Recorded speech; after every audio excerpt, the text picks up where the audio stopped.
Good morning, members and guests, and welcome to the November Area Committee for Skye and Raasay. Please note this meeting will be recorded and uploaded to the Council's YouTube channel. And can I please ask members when you're not speaking to have your microphones on mute, please. Alistair, apologies for absence? There's no apologies, Chair. Okay, have we any declarations of interest or transparency statements from members?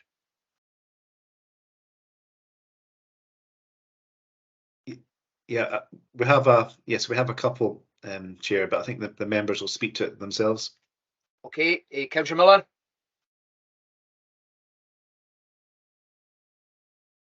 You're on mute, Drew. Just so we can't lip read, eh? Yeah, just as well. Probably that's very good. Yeah, sorry, Chairman. Yeah, I was just. Sorry. I have a transparency statement. My sons are serving, or one of my sons is a serving police officer with Police Scotland, but he is not serving in the Highland area. So therefore, I have taken the test, and I feel I can take part in the discussion. Thank you. Yep. Councillor Munro.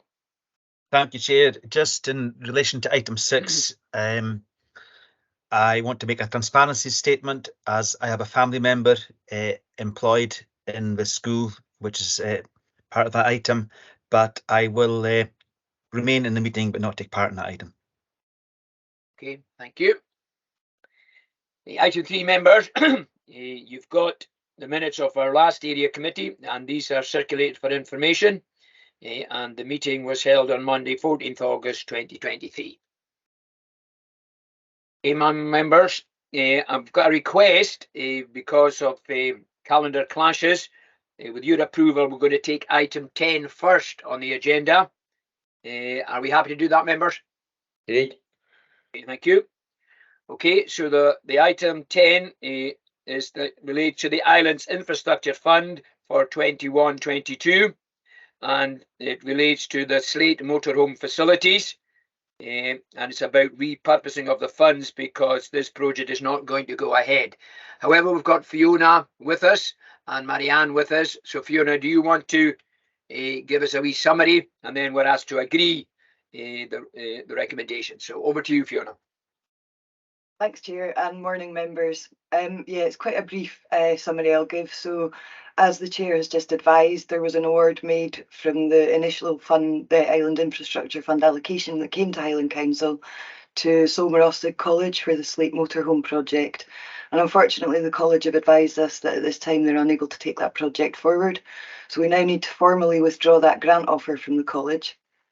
As the funds relate to a previous financial year, we're now in discussions with the Scottish Government and Highland Council Finance to determine whether these funds can be rolled forward into this year. And unfortunately, I can't give you an update on that at the moment, but I would say that the discussions so far have been very positive. So we would hope that we would be able to roll these funds into this financial year. So the second recommendation we're asking members today is, pending confirmation from the Scottish Government and Highland Council Finance that would be compliant, we would like to roll these funds into the current Community Regeneration Fund programme, and they would be treated under the same rules and procedures that we applied to that. I'm happy to answer any questions, Chair, but I think that's the sum and substance of the issue. Thank you. Okay, seems pretty straightforward, Fiona. Thank you. Councillor Stewart. No, thank you, Fiona, for the update and for the paper. I would just like to seek clarity. You say that the project was with Raasay. Was this a joint project with any other organisation? Because I think, obviously, given the competitive nature of the fund going forward, we should certainly be taking this into account, how deliverable projects are. I'd just like some sort of assurances that will be sort of brought up, because I think while the conversations you're saying with the Scottish Government are positive, I think this is one to write up in the book as probably a near miss. That was fingers crossed we've not lost this money. I hope that we can see it spent for the benefit of the people in Skye, but I think it's we do need to be mindful of that in the future and really be aware with some of these projects how deliverable they are going to be. Okay, yeah. Fiona, yep, I think Councillor Stewart, I think we would agree with that statement. And we're now asked to agree to formally withdraw the offer of £109,992 from the Slate Motorhome project. Members, are we happy to agree that?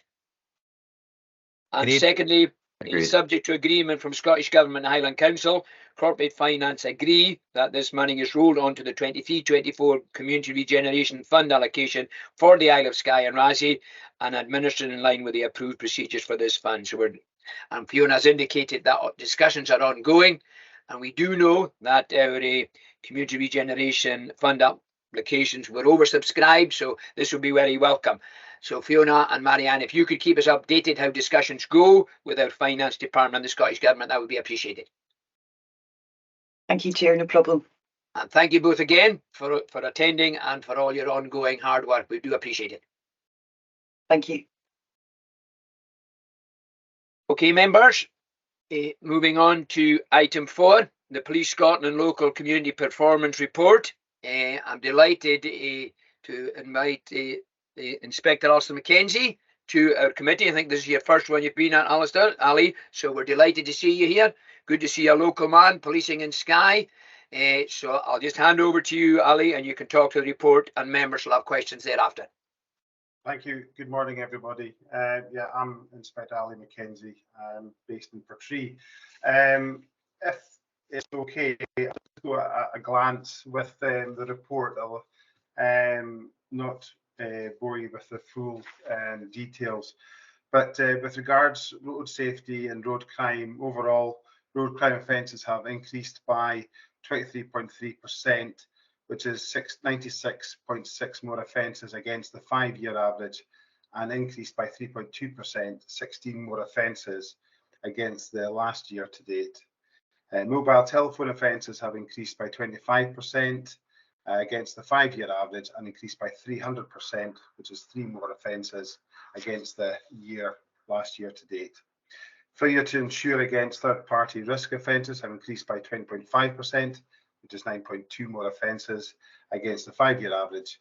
That stayed the same at 54 offences against the last year to date. Antisocial behaviour, disorder and violence, including alcohol and drug misuse. Overall, antisocial behaviour has decreased by 27.9%, which is 16.6 fewer crimes against the 5-year average, and decreased by 8.5%, which is 4 fewer crimes against the last year to date. Offences in relation to common assault have decreased by 1.1%, which is 0.6 fewer crimes against the 5-year average, and increased by 17.8%, which is 8 more crimes against the last year to date. Offences in relation to serious assault have increased by 150%, which is 6.6 more crimes against the 5-year average, and increased by 120%, which is 6 more crimes against the last year to date. Acquisitive crime, overall, acquisitive crime has increased by 19%, which is 14.4 more crimes against the 5-year average, and increased by 23.3%, 17 more crimes against the last year to date. Offences in relation to housebreaking, dwelling house, have increased by 400%, which is 4 more crimes against the 5-year average, and increased by 400%, 4 more crimes against the last year to date. Fraud offences have increased by 165.3%, which is 16.2 more crimes against the 5-year average, and have increased by 30%, 6 more crimes against last year to date. Protecting vulnerable people, overall 6 crimes have increased by 151.9%, which is 39.8 more crimes against the 5-year average, and increased by 164%, 41 more crimes against the last year to date. Domestic related offences have decreased by 13.6, which is 5.2 fewer crimes against the 5-year average, and increased by 9.1%, 3 more crimes against the last year to date. Offences in relation to hate crime have decreased by 30%, 1 fewer crime against the 5-year average, and have decreased by 100%, 1 fewer crime against the last year to date. Serious and organised crime.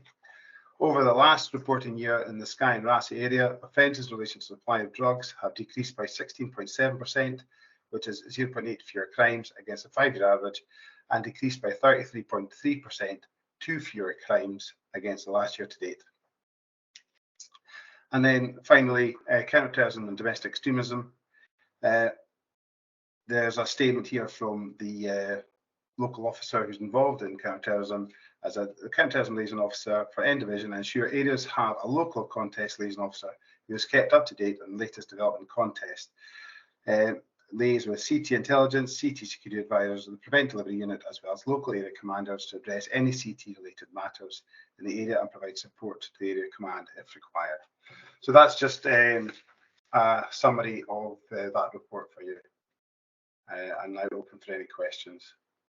Okay, thanks for that, Ali. Okay, members, we're open to questions now. I'll start with Councillor Miller. Any questions? Well, thank you very much, and thanks, Inspector Mackenzie. It was, I know you didn't write the report, so I can understand why there's some confusion with the arithmetic, at least in my side of things anyway. I have to say I do get a wee bit sort of confused with the percentages, especially when they're over 100%, which when I went to school was the maximum you could get. So I just wish that perhaps the next report you could ask the author to keep it to plain English and have 100% is a fantastic success. 115%, well, I don't know whether you can explain that or if you even want to bother.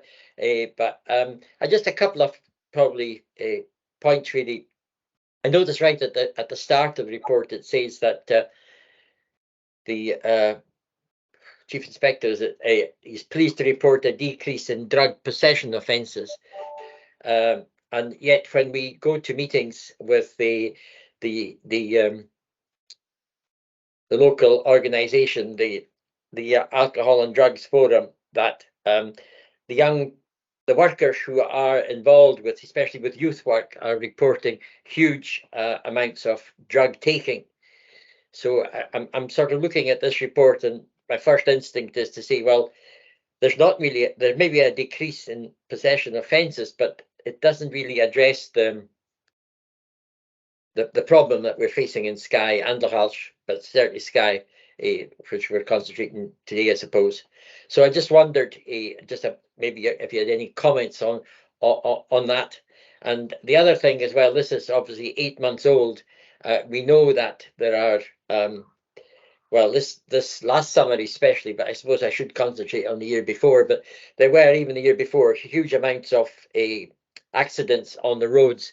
And a former police officer made the comment at Highland Council, I think it was a couple of weeks ago, that of course these figures are not really accurate because police don't attend a lot of accidents or don't record them if there's no injuries occurring from them. So I just maybe wondered if does that sort of put a different slant on things, because we do know that Skye is extremely busy, and I suppose if we went and spoke to any of the local garages, they would tell us that they are just working flat out with road accidents. But of course, it's not related in the figures in front of us today. Thank you. Okay, I'll go to Councillor Munro, Ali, for you can take a couple of questions. Councillor Munro. Yeah, thanks, Chair. Good morning. Morning, Inspector Mackenzie. Thanks for coming to committee. It's good to see you here. And as Councillor Miller says, it's probably not your report. Chief Inspector McCartney has his name to it. I suppose a couple of things. We're seeing, decreases and increases. Road safety, we're seeing an increase in offences there. And I'm just wondering, is the 5-year average been affected by the COVID period? In terms of the really kind of disturbing number of increases in sexual crime, Inspector Mackenzie, it's 150% up in the 5-year average. So just to get some context around that would be helpful. And also, one of the paragraphs in the introduction, refers to the budget cuts and their impact on the policing footprint in our area, and I suppose across the whole division. So just your perspective on that, Ali, would be good. Thank you. Okay, Ali, you can take these two members' questions, and then Councillor Stewart can come in, and myself will have a couple of questions as well. Okay, no problem. Thank you, everybody. The first question about drug misuse and information about the believed discrepancies between the statistics and the anecdotal stories that's going on about drug misuse in Skye and Raasay area. Yeah, we do get a lot of information about drug misuse from various sources, whether that's local community, through Crime Stoppers and our own intelligence building as well. And so you're hearing stories and gathering information from various sources, which would suggest that there's a massive amount of drug misuse. But this information really relates to a very small amount of people and that we really focus on and target on. And so that would kind of explain the statistics and the fact that from what we hear and what we actually develop and work on, it is a lower number. So I hope that answers that question for you, Councillor Miller. With regards to road traffic collisions, yes, we have a two-system recording for road traffic collisions. Every single road traffic collision is inputted into our database called Storm. So every sort of contact with police goes on to Storm. Phone contact will go on to Storm. And then from that, the call card will have details of the incident, the collision, and if it's not seen as a reportable road accident, then details will just be left on Storm and for the individuals to deal with the matter themselves.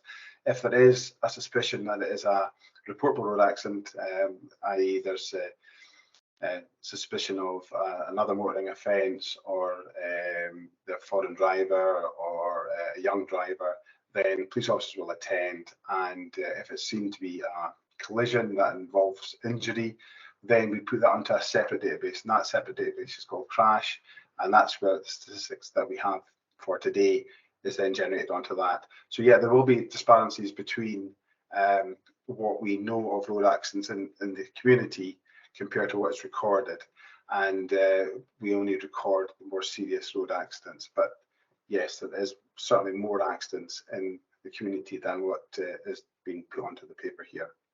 The difficulty we have is that Storm isn't a database that can collect and retrieve all that information that we need. So, and that's a national decision that's made. It's not a local decision. So that's out with my control to kind of give you anything more than what I've got here just now.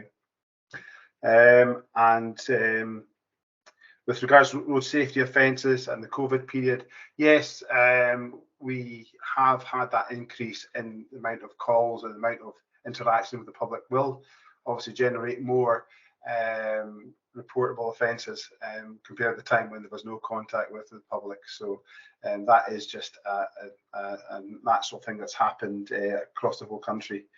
And sexual crimes, yeah, again, that would be to do with the COVID as well, where people were indoors, not at home, not reporting, not being able to make that contact with their partners to report crimes. And then as we move forward, we are now being able to deal with more crimes. We're also encouraging people to report sexual crimes. There's several opportunities for public to report crimes to ourselves, not just to the police, but to third-party reporting, to report it to voluntary organisations, because we understand that reporting of sex crimes is quite a traumatic experience, and not everybody wants to kind of, it's not an easy thing to put forward. So and so we are trying to show the public that we are serious when it comes to sex crimes and sexual crimes, and you know, every single crime that's reported to ourselves we take seriously, and we do record. Regarding budget cuts, yes, we're no different from any other organisation.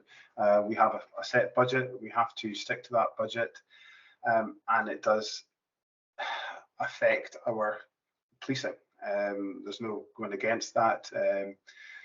There's a lot of jobs that we're involved in and we're partners to, and we are involved in, which is quite right, we should be doing in the community, but we have to sometimes judge which incidents and events are proportionate and, you know, reasonable for us to attend and be involved in when we have to look at stretching our staffing to the whole island and beyond as well. Thank you, Chair. Okay, Councillor Stewart.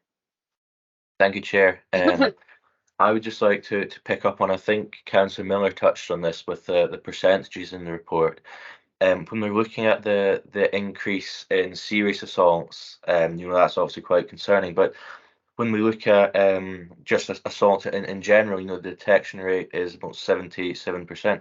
Can you just confirm what that means? Because on a sort of first read of this report, it would appear to me that a third of them aren't being detected. Or if you can just explain more about what that means, and is that something that we should be mindful of going forward? That this is going to be something that's more difficult in whatever way, as you said, a lack of resource. Is there any particular reason for this, and what that actually means on the ground? Because with some of the numbers, it's quite helpful that you explained, because a 400% increase, but it's from like 0 to 4, obviously, that the percentages. But that one with an increase in numbers as well is a bit concerning to me. So I'd appreciate any reassurances you can offer. Okay, thank you, Rory. And Ali, finally, a couple of comments to myself. You did sort of touch on the financial pressures that every public service organisation is under currently.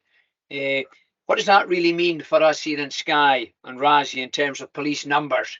I don't know if you're able to indicate what that might be, because I think, as you said yourself, your area extends beyond the island. So, I mean, people say if the officers on duty on a Saturday evening, for example, have to escort somebody to Inverness, then at times maybe it means that there are no officers on duty. So really just an articulation of what actually means. And the last one is down to shoplifting. I saw something in the national press recently that really the police aren't really that interested in shoplifting anymore.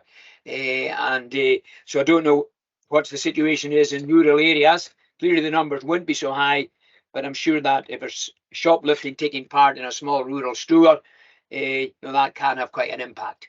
So I'd appreciate a response, Alistair. Thank you. Okay, thank you. With regards to assaults and serious assaults, our detection rate for serious assaults is very good. A lot of work is put into serious assaults. We understand any assault on an individual is a traumatic experience, and we do all we can to try and bring the offender to justice by reporting to the courts.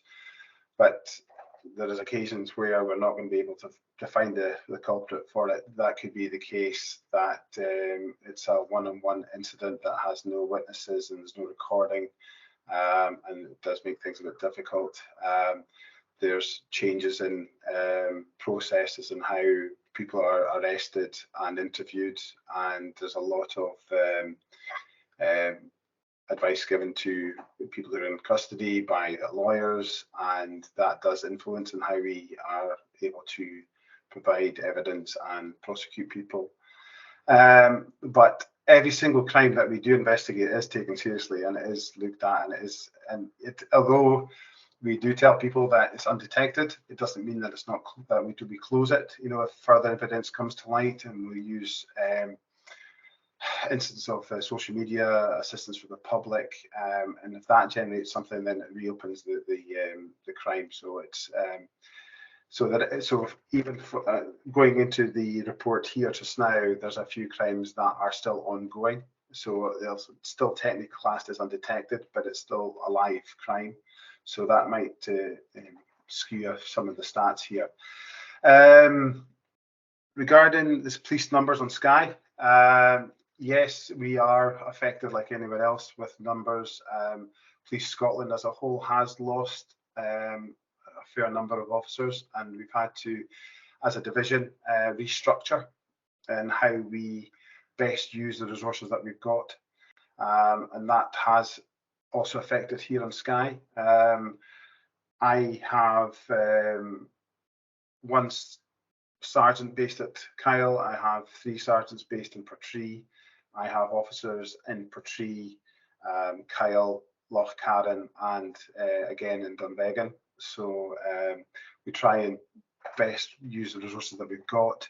The team I have, they're very flexible, and they are determined to do the best they can with the resources that they've got. And I also share the worry about officers being taken off the island to deal with a custody, going to Inverness, because we have no facility here in Portree or the division here, the subdivision here, to keep somebody locked up to go to court the next morning, because Portree doesn't have that. So they have to go to Inverness, and that does mean 2 officers to go there. But we do work around it. We use the assistance of Inverness officers to come and meet us halfway and try and deal with it that way. And we try to make sure that if we do have to leave the island, that we do have still some sort of management, some staffing available to deal with anything that does come in. So it does involve scratching the heads now and again, but we do get around it. We try to do our best with that one. And shoplifting, yes, we do have problems with shoplifting, but it's not so much that we are not interested. It's sometimes a challenge we face with the larger shopping companies and supermarkets. They have a very set way in how they display and market their products, and sometimes from a crime reduction point of view, the items that they have on display attract the opportunist thief, and also we're moving forward now to self-service, and so some of these things that we used to have before, like sort of interaction with a member of staff, that's pretty much gone.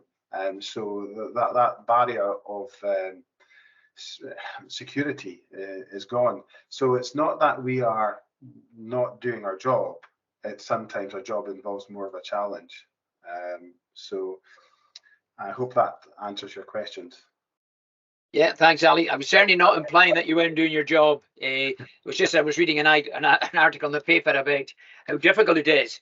And I mean, a lot of the supermarkets, they discourage staff for engaging with people who are shoplifting because they could get assaulted, and and that was very interesting about the self-service till, and I never thought of that. So thanks for that.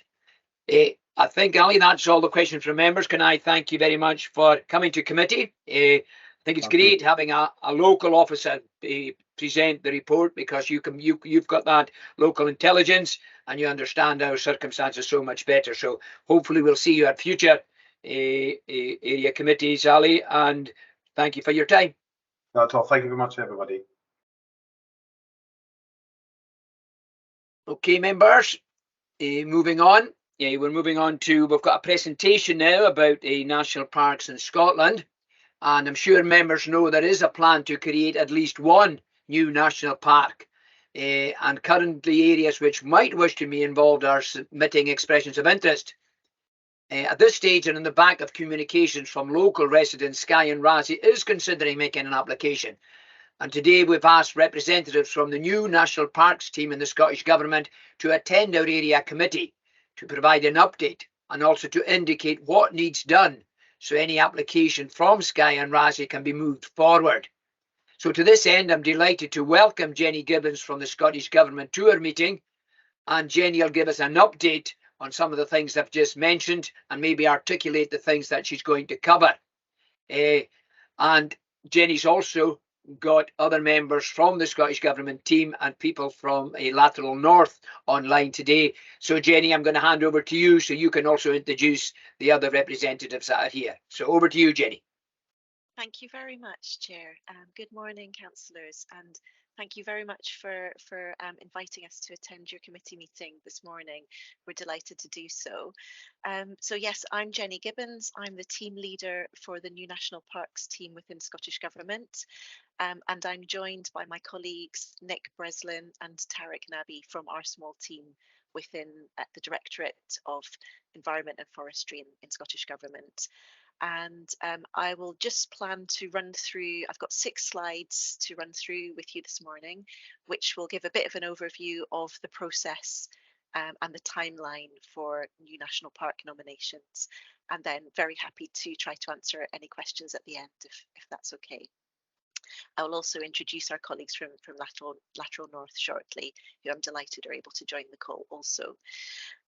So just starting with a bit of context, first of all. So the 2021 Butte House Agreement between Scottish Government and the Scottish Green Party included a commitment to designate at least one new national park by 2026. And it stated that any new national park should support progressive development, address the climate emergency, and improve public and community well-being. So those are the sort of key factors for the new national park or parks. The Butte House Agreement also committed funding to support this ambition. So last year, the Scottish Government held 2 public consultations on the future of national parks in Scotland. And these included online surveys, a series of regional and sector-specific consultation events and meetings. And the consultations really demonstrated some broad support across the country for new national parks in Scotland. And they also highlighted the leadership role that national parks can play on biodiversity and tackling the climate emergency. The other sort of key piece of context is the Scottish Biodiversity Framework and Strategy, which includes the first 5-year delivery plan on biodiversity. That was published in draft in September for consultation. And that plan includes a priority action both to designate at least one new national park, but also to strengthen that leadership role for national parks on nature restoration and on climate. And as part of that consultation, we're seeking views on some proposed amendments to the national parks legislation, which are really intended to help strengthen that ability of national parks to act as exemplars of nature restoration and climate action. Nick, if you could put the next slide up, please. Thank you. So in terms of the role of national parks, what are they and what do they do? Well, national parks in Scotland and indeed across the whole of the UK are classified by the World Conservation Union as Category 5 protected landscapes or seascapes.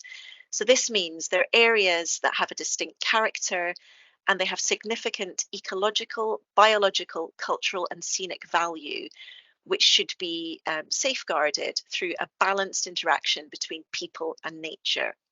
So they're not wilderness areas, and they have quite a different classification to national parks in other parts of the world. For example, in the US and Canada, where there are much stricter levels of protection in place.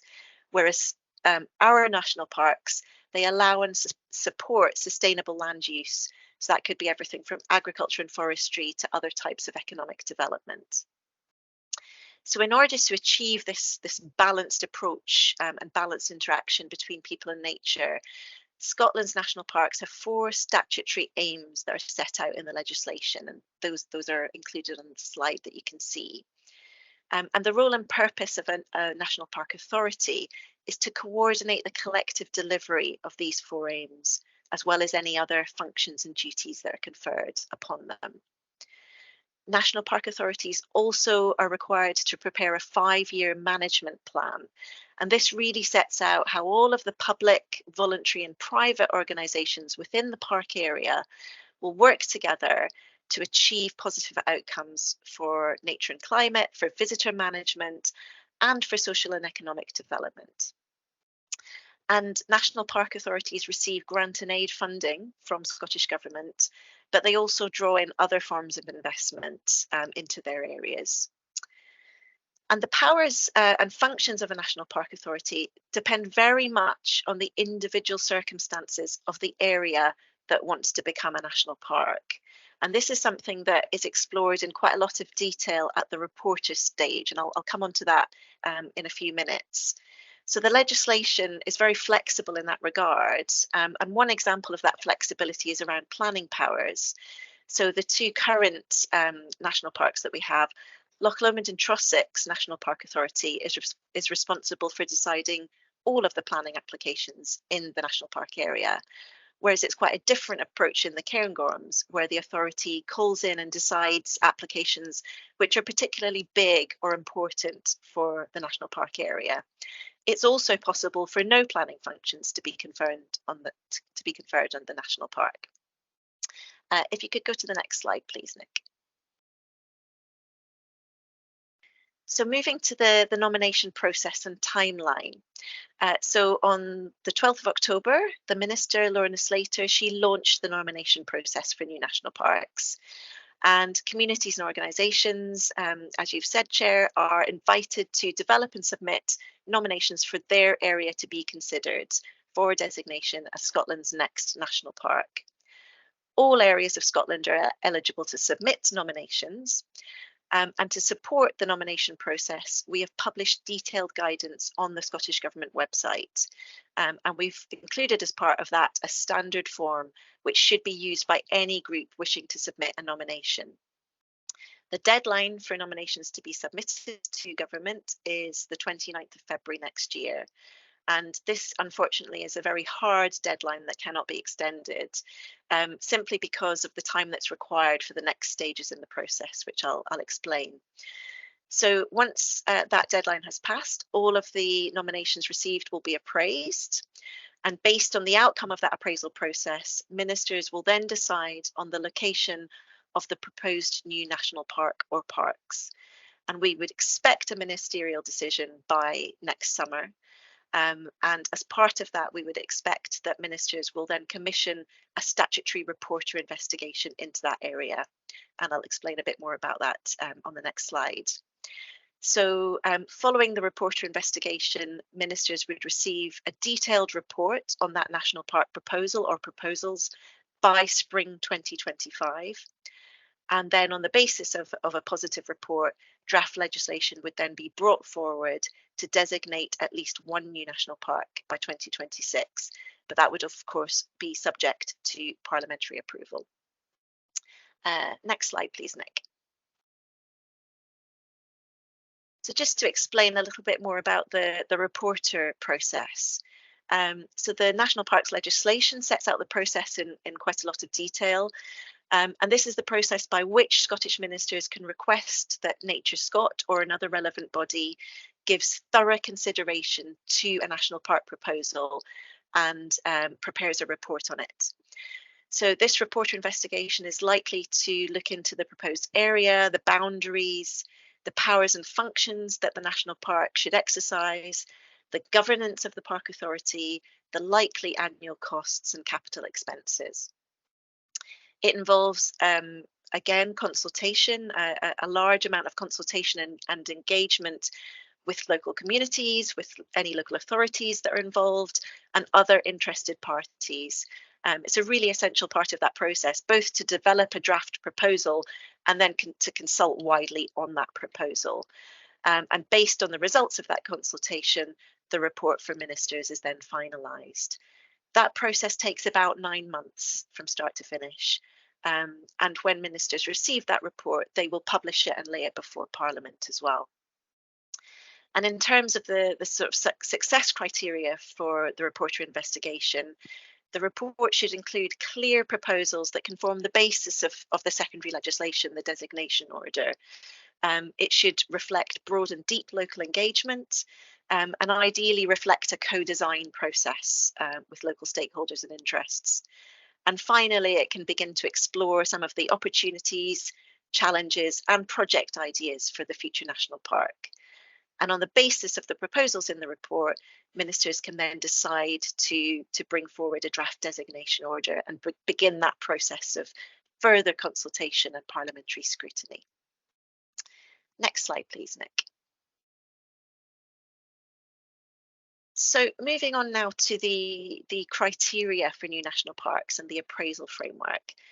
So earlier this year, we held a separate public consultation on a draft appraisal framework with proposed broad criteria for new national parks. Following that consultation, the final version of the appraisal framework and the criteria were published within the guidance that we have produced for the nominating groups. So the criteria build on the existing 3 conditions for national parks, which are set out in the legislation currently. So the first is the area of outstanding national importance due to its natural heritage or the combination of its natural and cultural heritage? So what we're really asking here is, can the nominating group provide evidence of important natural assets such as species, habitats, ecosystems, nature networks and landscapes? And can they provide evidence of the area's important cultural heritage? So that could cover, for example, listed buildings, scheduled monuments, battlefields, conservation areas, and other assets that perhaps relate to the language, traditions, and the historic, artistic, and literary associations of the area. Secondly, does the area have a distinct character and identity? And can you explain why designation of the area as national park is justified? Thirdly, how would the national park designation meet the special needs of the area? So, for example, can you explain what the area's challenges and opportunities are, and how designation as a national park could help with nature restoration, with the protection and enhancement of cultural heritage, with the sustainable use of natural resources and climate action, and with sustainable economic and social development? So those are the existing 3 conditions for national parks. And then we've added 3 further criteria following the consultation. The first is strategic contribution. So how would designation of the area as a national park bring wider benefits to Scotland as a whole? For example, through the area's transition to net zero, through its nature restoration plans, its nature-friendly farming practices, the development of green skills and jobs in the area, and the area's potential for responsible investment in its natural capital. Secondly, visitor management and tourism. How would designation as a national park have a positive effect on visitor management and sustainable tourism? What are the current pressures in the area, and what are the opportunities? And finally, local support. Is there evidence of local community engagement and participation in the development of the nomination? And is there evidence of local support for the proposal? And indeed, is there evidence of local opposition? What is that? All of that is valid as part of the nomination. Finally, in terms of scoring, we've included within the appraisal framework detailed scoring guidance for nominations, which sets out what would be regarded as minimal, partial, significant, or extensive for each criterion. And finally, just to say that the criteria are not weighted, and nominations will be appraised on the merits of the overall proposal, and they should aim to demonstrate with evidence how they meet each of those 6 criteria. Next slide, please, Nick. And this is the final slide. So now, just to cover support that's being put in place for any group that wishes to explore or to develop a proposal. My team has been in contact with all of the groups that have registered interest in new national parks to ensure that they're up to speed with the process and that they've received the guidance and all of the material that we have published online. And following a recent public procurement process, I'm delighted to say that we have just last week awarded a contract to Lateral North to provide support to all of the nominating groups that request it over the next 4 months. And I'm delighted that Graham and Agatha from Lateral North have joined the meeting this morning. So following our initial meeting with them last week, they are poised to start making contact with groups this week to begin to understand and map out the support that would be particularly helpful, and they can then start working with groups, and they're ready to hit the ground running. So we're anticipating that many groups will find it helpful to benefit from the expertise and services that Lateral North can offer. For example, developing and communicating information about national parks, helping groups to work through the nomination process and the appraisal framework, and organising, hosting, facilitating and reporting back on community engagement events. But they will be able to have a conversation with each group to really get into the detail of what would be helpful. And we will also be working with Lateral North, with Nature Scot, and with the 2 existing national parks to put together an online technical workshop for groups that wish to submit a nomination. And this is something that the Minister herself was very keen that we organise and asked us to do. So this should hopefully be a very informative and pragmatic workshop that will give groups a really good understanding of what national park designation means in practice from the perspective of those living and working within a national park. So, for example, business perspectives will absolutely be part of that. We're firming up a date for this. It's likely to be in the first week of December. So we will let you know as soon as possible once that date is fixed, hopefully later this week. And that's it. That's sort of what we thought we would cover. But thank you very much for your time, and very happy to take any questions. Thank you, Chair. Okay, Jenny, thank you very much for that. I think that was very informative, and I'm sure members will have questions. I know we've also got Nicole and Andrew with us from Highland Council, so they might want to have input and ask questions as well. So I'm happy for you to do that, Nicole and Andrew. So I'll go first of all to Councillor Munro. Thank you, Chair. Morning, Jenny. Thank you very much for that presentation. I think, to be honest, that's well, a really good point of reference for any people in our constituency who would want to get an introduction to what we're the journey we're on here in terms of trying to get a nomination in. Some things I heard from you there, Jenny, I think will maybe put minds at ease to an extent in terms of it would be a park which would be tailored to individual circumstances, to our unique area.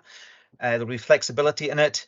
Also, the categorization you refer to would allow and support sustainable land use, which that's of course very important in a place like Skye and Raasay. I think we've got a very diverse area here, and I think we could really have a very interesting debate. And I think that's an important point here. It's consultation and it's debate amongst our various stakeholders in our communities. You also mentioned nature-friendly farming, and nature-friendly farming and crofting would be our agricultural sector. And I suppose many people would say that they have good practice in terms of being nature friendly and that. And I think that's something we could build on. I just wondered if in developing best practice in nature friendly and sustainable crofting, would there be a chance to would these be potential pilots and potential ways of sharing that practice across the crofting counties and across Scotland? And sorry, Chair, finally, I should just make a transparency statement. As a co-opted director of Skye Connect, I just understand that all the various stakeholders in a tourism community will have a part to play in this debate too. So thank you, Chair, and thank you to Jenny. Okay, thanks for that, Callum. We'll go to Councillor Muller and then we'll maybe take some responses. Well, yeah, thank you, Chair, and thanks very much, Jenny. A very comprehensive and a very informative presentation there. And I think what I've heard from you today and seen confirms my strong belief that Skye is must be the #1 candidate for a national park. But I'm not biased in any way at all. I liked the second last slide. I think certainly sort of nailed it for me. If I had any doubt before today, it certainly nailed it for me. I think that quite clearly that that Skye is an area of special scientific interest. Complete Island and Raasay have a huge sort of hit all those boxes. I mean, we've already got Raasay as part of a project to become net zero island by, I think it's in 2025 or 26, something like that. And the whole of Skye is covered with various designated areas. We have like 12% of their landmass, I think, is designated as an area of special scientific interest, i.e. the Coolan Mountains are a huge part of our landmass. And of course, we've got in the north of Skye, we've got the Chortenish Ridge, the longest geological fault line in the British Islands. So, and a hugely visited area by our tourists. So we have, I think, the interesting one of the tourist management and etc. is certainly one that I think would be high up on I would think of an agenda of if Skye was to become a national park.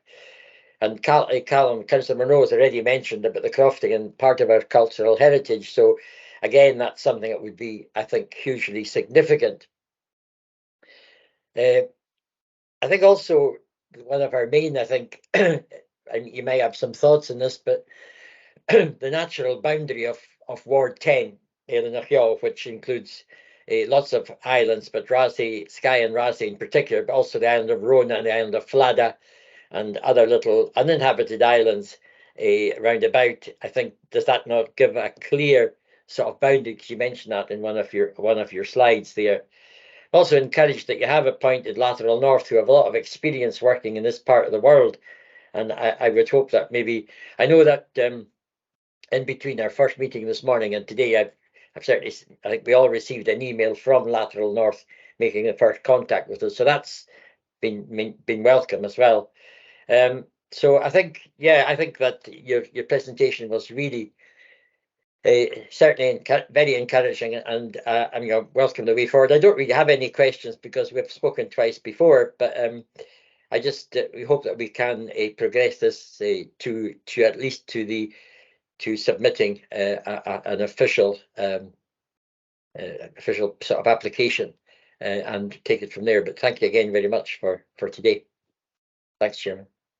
Okay, Councillor Stewart, have you any comments to make?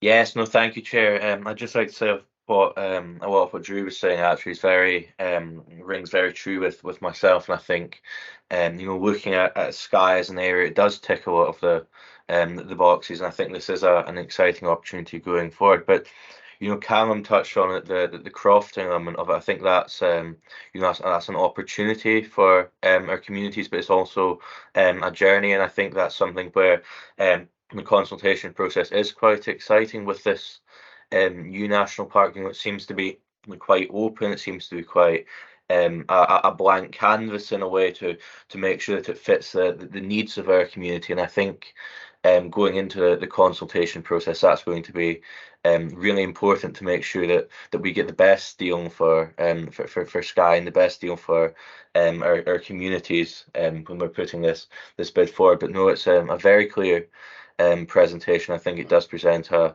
really positive opportunity for our island going forward.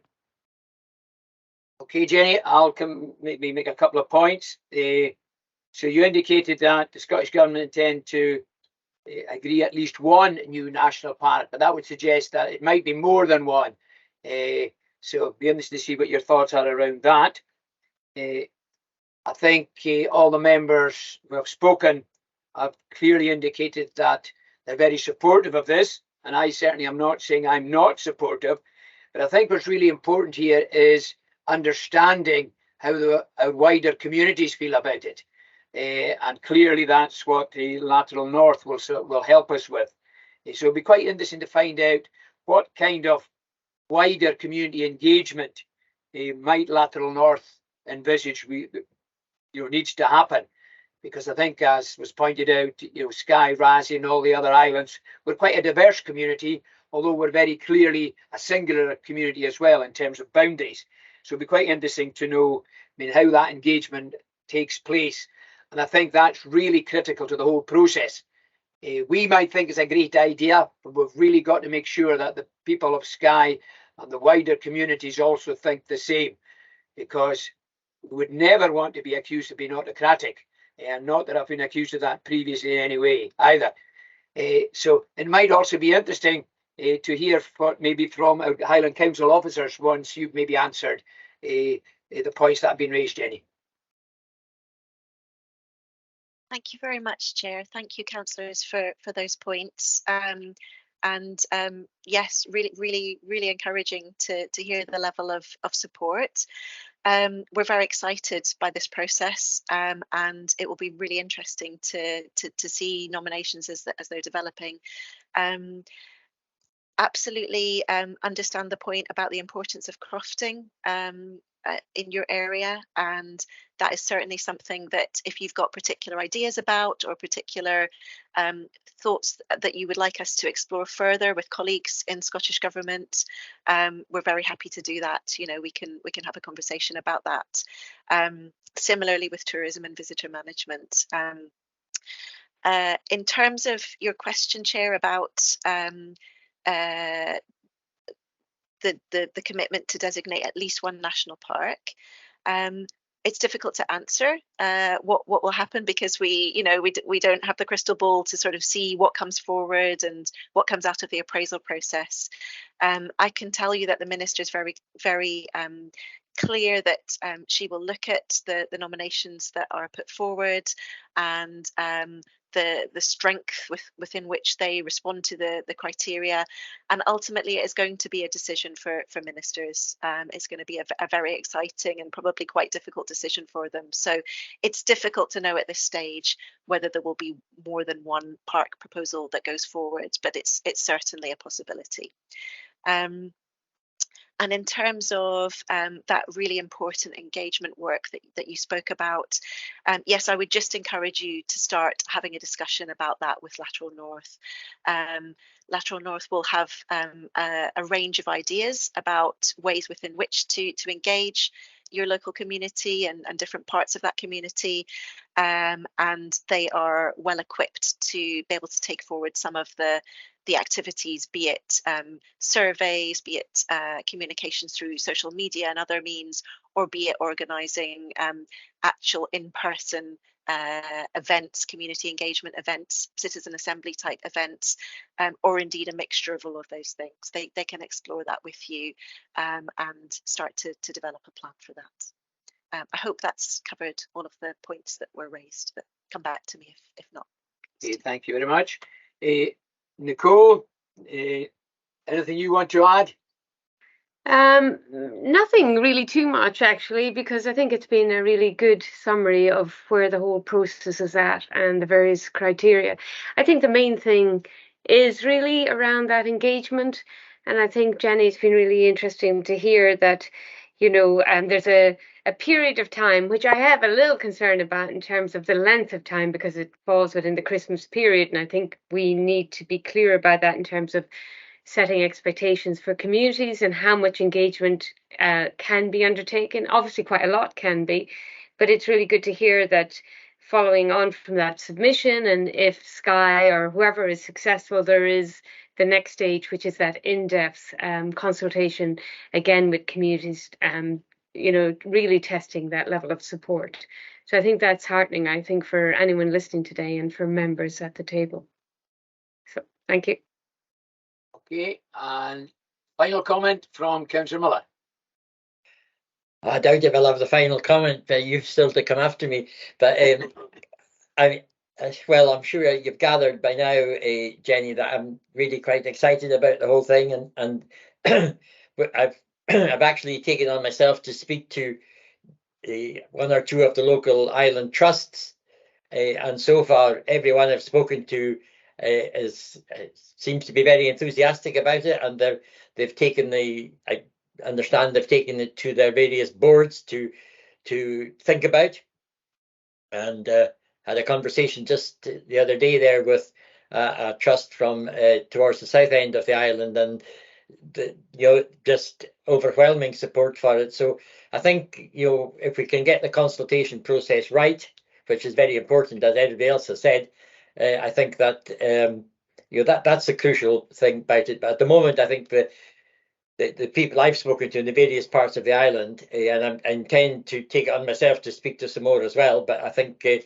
hope I don't stand on too many toes. But I think there is a genuine support there, and of course there will be people who will have concerns. And I think the important thing is to address these concerns, because we need to make sure that we have a clear majority of people who think it will be a bonus for the island. But again, just thank you for today. Okay, Callum. See, I didn't get the last word.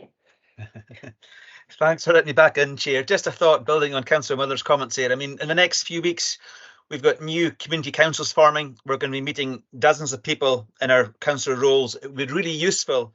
This is perhaps maybe Highland Council's responsibility now, or if we had one side of A4 which we could either hand out or email, just to explain the outline of what the proposal would be.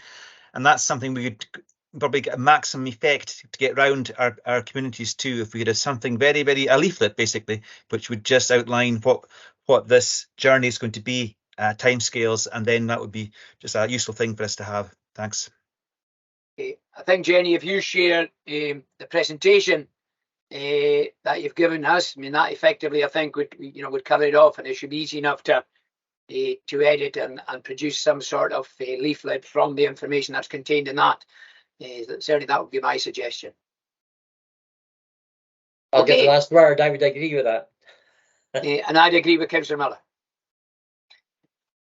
Okay, Jenny, and I know we haven't met the rest of the team that are online, but I'm sure we will be meeting with them very soon, and particularly Lateral North. So can I thank you very much again for your time last week in meeting with us, and your time at the area committee today.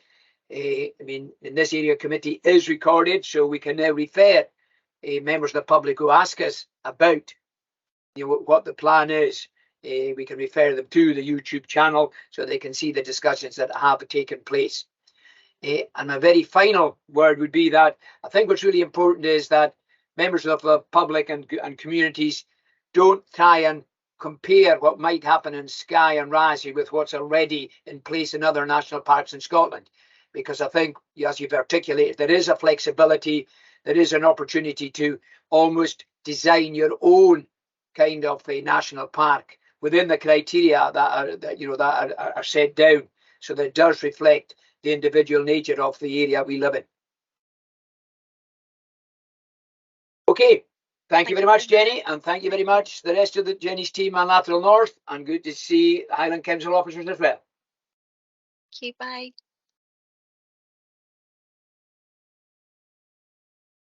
Okay, members, we're now moving on to item 6. Sorry, was that somebody passing out? Or no. Okay, we're moving on to the school inspection report for Kilmuir Primary School. This inspection took place in February of this year, and the report indicates that there's a return visit from HMIE, or Education Scotland, so we would assume that that's going to be happening very soon. And to talk to the report, I'd like to welcome Mary MacDonald, the Area Education Manager for the West. Over to you, Mary. Thank you, Chair. Yes, I think it's been a while since you received any HMI inspection reports for the schools in our area. The report was published in May, so I would expect a return visit possibly between sort of Easter and May next year. I think the report is very clear on the strengths of the school, particularly with the development of Gaelic from early years age and the work the head teacher is doing with all members of staff in that area. And in actual fact, it's quite unusual for an inspection report to actually include the practice worth sharing more widely. So I'd like to commend all the head teacher and the staff with the very positive statements made with regard to the school and the nursery, and that there has been very clear practice worth sharing across the country with that. The areas for improvement, I believe, are very clear as well in terms of the long-term planning and raising attainment and the self-evaluation. So I think those 3 areas, the school as a whole have been working very closely with myself and our collaborative lead officer, who is Kerry Ann Young, who has been making regular visits to the school. And Charisma, the head teacher, is working really positively with other officers to ensure that these improvements are made prior to the next visit from the inspectors. So, Chair, I don't know if there's any questions on the report that members may wish me to answer. I'm happy to come in first, Mary. Clearly, as somebody who worked for HMIE myself before I retired from education, I do find it quite unusual to see that comment at the end, practice worth sharing more widely. And very clearly, what's happening in the Gaelic medium department is coming across as being very positive and very strong. Could I maybe ask about the consistency of staffing at the school? And I mean, have we got staffing issues sorted out at the school? Because I am aware that there were difficulties recruiting at some stage, and clearly, if we haven't got a settled and stable staff in a school, that can sometimes affect some of the few eyes that were inspected. Again, I think it's really important to hear that Kerry is visiting on a regular basis, because I mean there's a very clear improvement agenda from this report. and I think it's important that the school is supported. Absolutely, Chair. Yes, thank you. Again, actually, at the time of the inspection, the GM class teacher was on maternity leave. So there was actually 2 supply teachers in post at the time of the inspection. And again, I just want to commend the work that they were able to do along with the head teacher during that time. The other class teacher in the school, again, has not been there very long. And again, I think that does reflect when we're looking at long-term planning and raising attainment and staffing able to work together, that makes all of that even more difficult. Since August, we have had a new class teacher in the EM class who's making very good progress. And we also have a new class teacher in the GM this year, and we will be doing our absolute utmost to try and ensure that we keep them, to provide that stability, which, as you say, Chair, is absolutely vital to continued improvement at the school. But staffing has certainly been an issue in the last few years at Kilmuir. Okay, thank you. Councillor Stewart. Thank you, Chair. I'd just like to say, obviously, there's areas where it's been ranked as good, but we should be striving for excellent, which is at the top one. And I'm sure with some of the improvements that we'll be getting there. But just touching on the one that's ranked as weak, obviously that's, I think, probably the reason why that they thought it would do a re-inspection. It says it's to do with implies that there's a need for prompt, structural and planned action on the part of the organisation. And Mary, I'm quite pleased that you've said some of that has taken place. There's been 7 months, I think, since the report was done.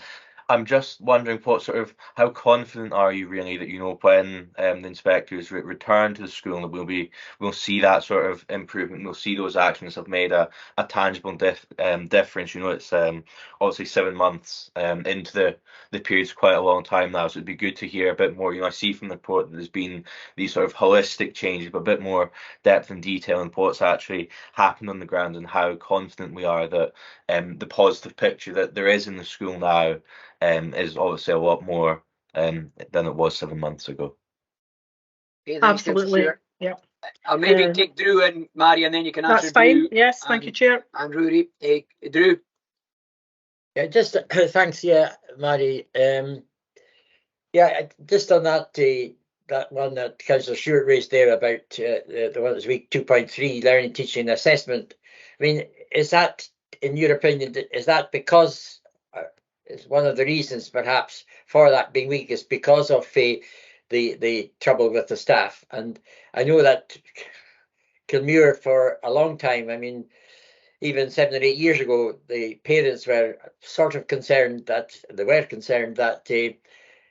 no continuity. They seemed to always be getting a probationer teacher who then, so some of them did want to stay, they couldn't, they had to be moved on, and probationers were coming in. And is that maybe as well a reason that perhaps maybe Kilmuir does need some long-term stability rather than continuing the use of probationers? Because I feel that may be something. But other than that, I mean, the report seems to me to be fairly good.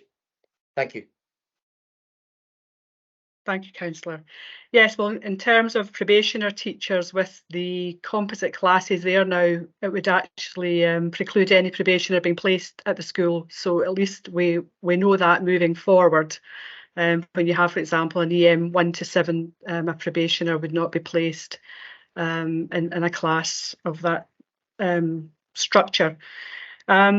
I really do want to say a lot about how the head teacher has engaged with all officers and the staff, and actually the whole parent community as well have been very supportive of action that the authority took following the inspection, and I would like to thank them for that.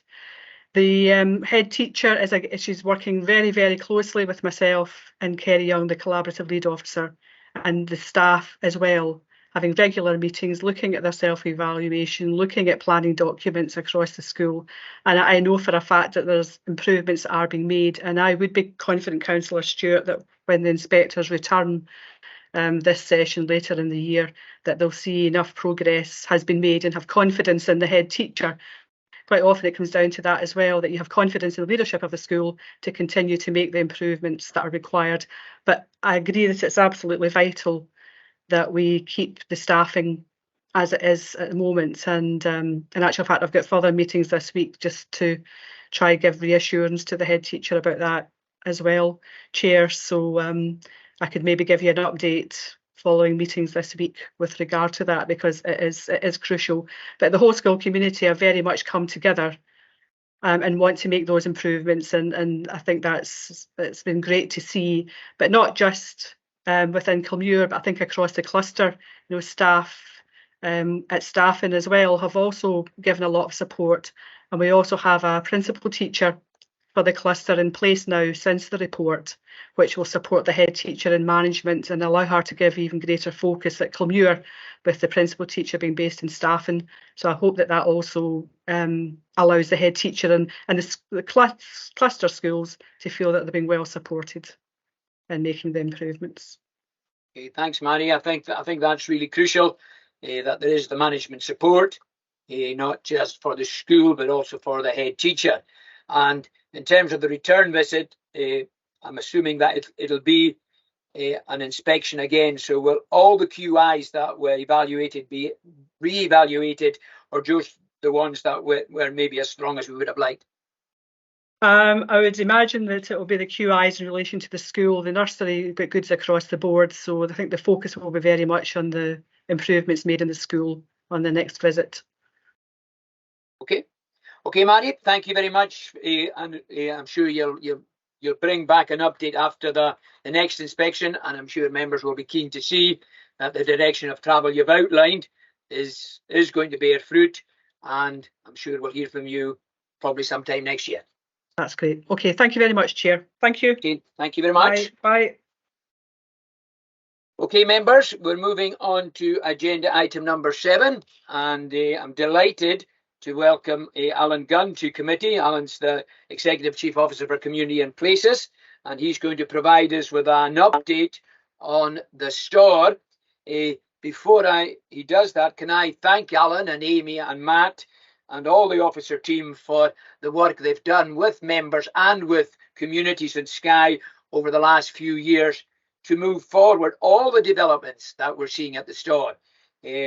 I know that when we brought an update to the senior leadership group in Highland Council, they were really impressed by what we've been able to achieve here in Skye and Raasay, with particular reference to the store. So it's a very, very positive story.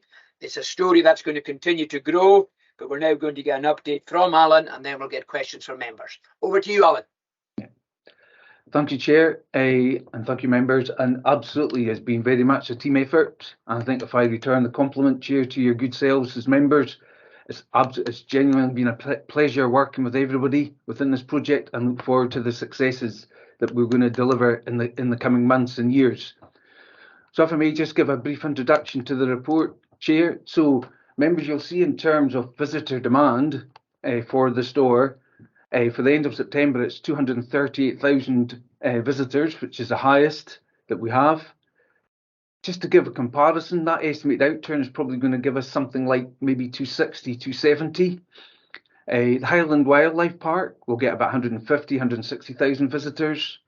Cloden Battlefield last year, 150, 160,000 visitors. V&A in Dundee, 270,000 visitors. So members, it gives you an idea of the significant footfall, but also the regard this particular site is held in within Skye. On the approach, Chair, you very kindly outlined at the start that it's been very much an inclusive report, not just between officers and members, but also externally with local communities, Skye Iconic Sites Project, Nature Scot, Skye Connect, and Glenmorvan Associates, who did some work for us at the start of this project. What's been key, though, as part of it, is having that overall governance, and that's detailed in the report, with myself as sponsor, Matt as lead, and members of staff such as Willie McKinney, Award Manager, and Amy being very much part of the project board. Our approach has actually been very much be as ambitious as we possibly can to move into the digital world, such as e-commerce, improving the visitor experience. from an environmental perspective, such as the EV charging for the cars that both DC and AC charging points. Improving staff welfare facilities. This isn't just about improving the visitor experience, members. This is about improving the staff welfare facilities. And the visit, I was there yesterday, I was very pleased to see how well they're being received by the staff in that particular cabin. As well as trying to be innovative by trying to move into our very much having a brand for this store, we want to promote local culture, which I know is very much part of Skye, including the promotion of Gaelic. Reflecting off the financial challenges, but also opportunities that this particular project has, it's been very much on income generation, looking to use local suppliers for the provision of goods, but also the creation of new local jobs. Members, for example, we're looking to have as many as 5 new jobs generated, which is a lot for this particular area. But ultimately, as well as generating new money, members, it's as quite often members ask of officers, is go chase the money, go chase secure funding. And as well as this area committee being very supporters of this project, the island's infrastructure funding has also been extremely helpful, as I'll explain in coming slides. So members, what we've done then within chasing the money in terms of providing capital funding is through your good selves and the island's infrastructure, the capital has ensured that the store centre, the EV charging and staff welfare facilities will be funded in full. What that means then, members, is that there is no capital borrowing pressures going ahead when the site's due to open in April next year. Agreed by your good selves from April 23, we reviewed the off-street parking, and that's estimated to bring in something like 200,000 new annual recurring income. So what I'd also say, members, is then you always, when you're looking at price, you need to consider price elasticity. So what we have seen is, despite reviewing the pricing, what we've actually seen is there's more visitors to the car park, not less. And that's an important fact when you consider pricing strategies into the forthcoming years. We're also confident that the store centre from April 24 and our approach to e-commerce and retail will ultimately provide new annual income, but also generate good services and good opportunities for local suppliers. And I say the report covers this in more detail. Members, those large numbers have come with a cost of no more than £45,000. So the return on investment is significant. And again, I thank you all for your efforts in doing that, as well as of the project team. They've been absolutely fantastic. Members, in the report, section 6 to 16 covers the aims and progress and includes elements of achievements that we've done. That's ranging from project finance, management of the site, right through to section 16 talking about education and promotion and culture. And if I can just share some highlights with you then, members, as well as us securing the project finance secured and having the site parking charges amended, there was 2 new posts created and filled, which also has an economic benefit to the island. As well as improvement in the toilets and the motorhome waste disposal cost saving, we're looking at the current contractual arrangements to dispose of that. We're having good conversations with Nature Scott in terms of developing a site management plan.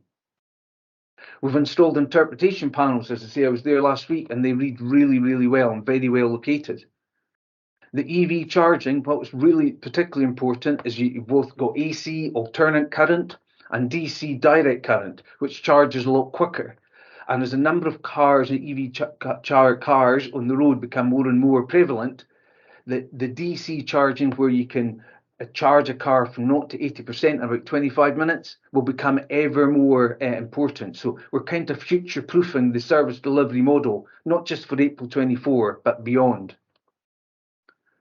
From an electronic or a digital perspective, the social media that's been created, we've got the website live, thestore.com, and we're prepared for e-commerce.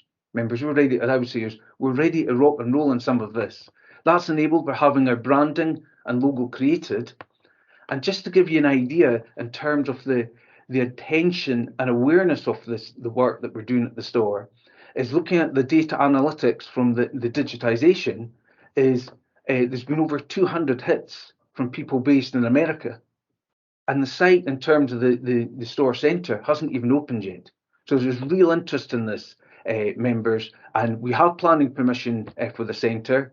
I'm delighted to say Modular West, company based in Barra, are preparing this site for us, and we hope to go live something about April, maybe into May next year. So speaking then of the immediate future, members, sections 18 to 20 cover this in more detail, and it discusses the financial opportunities for the Skye area.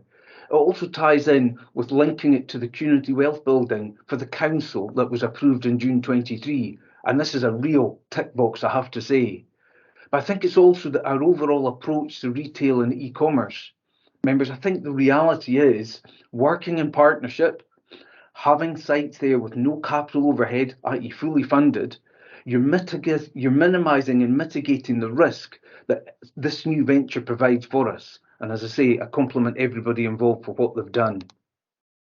So what we are keen to look at from April next year is EV chargers installed and working, I would hasten to add, 5 new positions created and filled, local products available for purchase where we can, our e-commerce launched, but also underpinned by detailed communication, marketing and promotion campaigns off this site.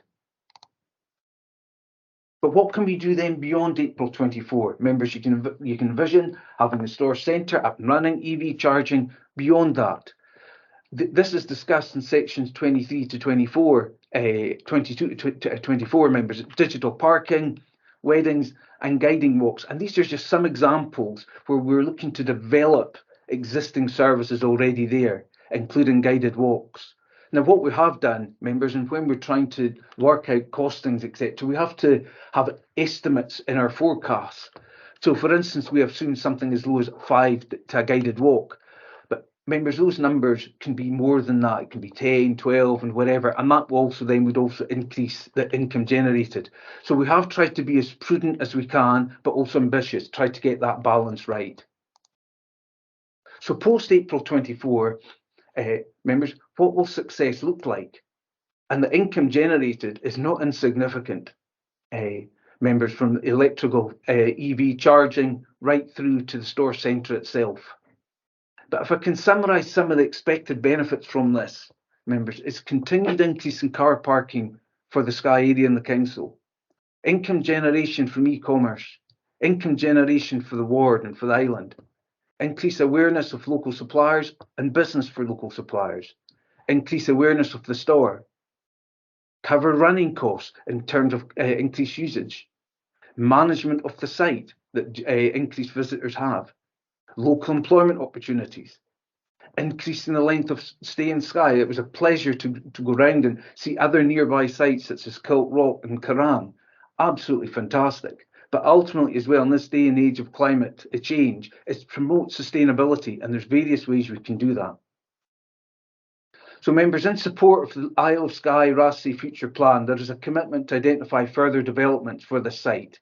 This is just the start of it. Although we've been working on it now for over a year, we want to continue to grow and enhance the visitor experience. What this project has done is presented options and also an approach to site development that I think could actually be applied to other suitable sites across Highland.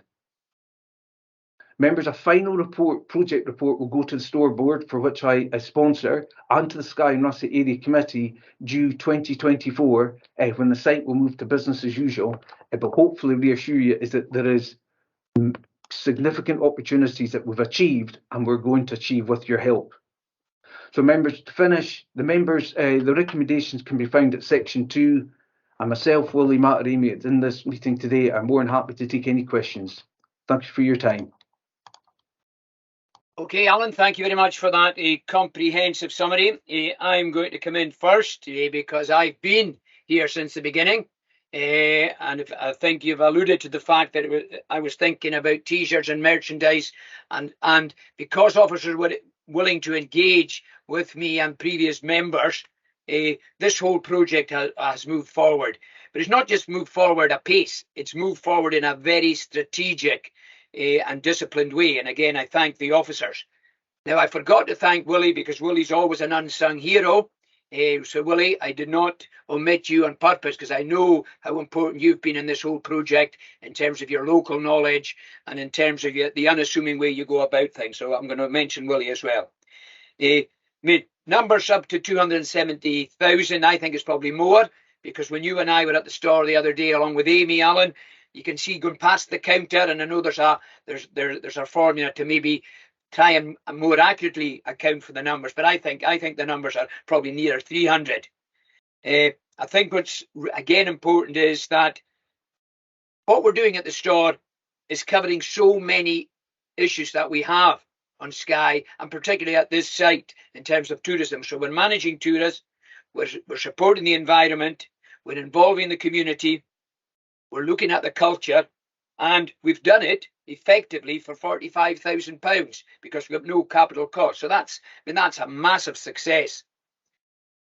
I think we need to, and I think you've really highlighted well there, Alan, the importance of, yes, we've done great up to now. We've got a short-term plan in place, but we need to be looking to the future because everything's going to change. Society is changing, so we've got to be flexible. We've got to be prepared for what comes next, and I think that's all been built in. And you didn't mention weddings, but weddings is something that's really popular now at places like the store and the Kerrang. So again, I think there's a huge potential there.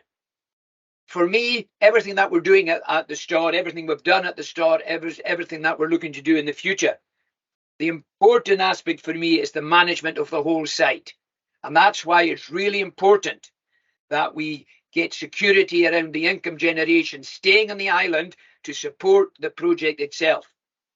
This is a project that's almost been self-funding, or we've managed to get the funding, and we've got to make sure that that continues. And as such, we need to make sure that the income generation at the site is used to manage the whole site. And I'm sure that is going to happen. And I think, as we've said before, and my final comment is, to do that, I think we need one financial account, if you like. And I think it's important that everything that happens to the store can be managed by the people who are developing the project and within one funding stream. So once again, I appreciate everything that you've done, you and the team. So I'm going to go to Councillor Miller and then Councillor Stewart. I better unmute myself now then. I don't want to really fall out with you, Chairman, but to be honest, I think I was involved in the store long before you were way back in time.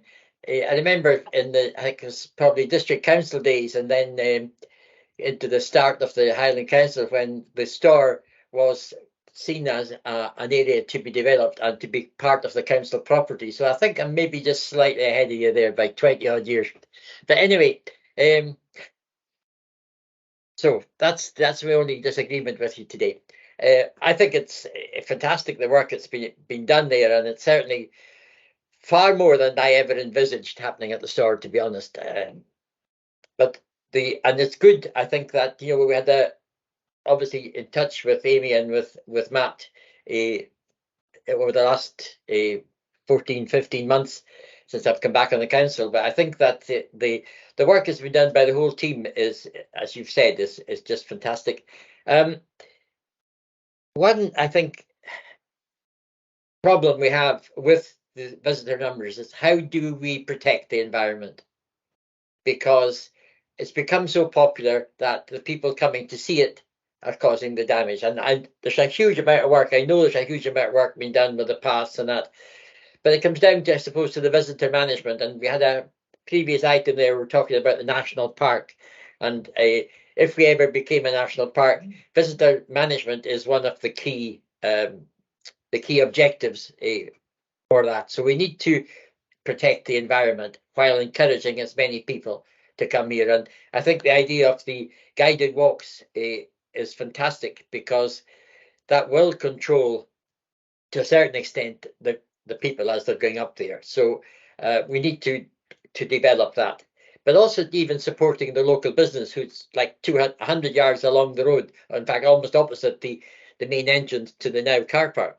I mean, that's giving that local family a huge boost. So we're not working in opposition to local businesses, we're actually working with them. And I think the ideas of having local merchandise when we open our, what did the chairman call it this morning?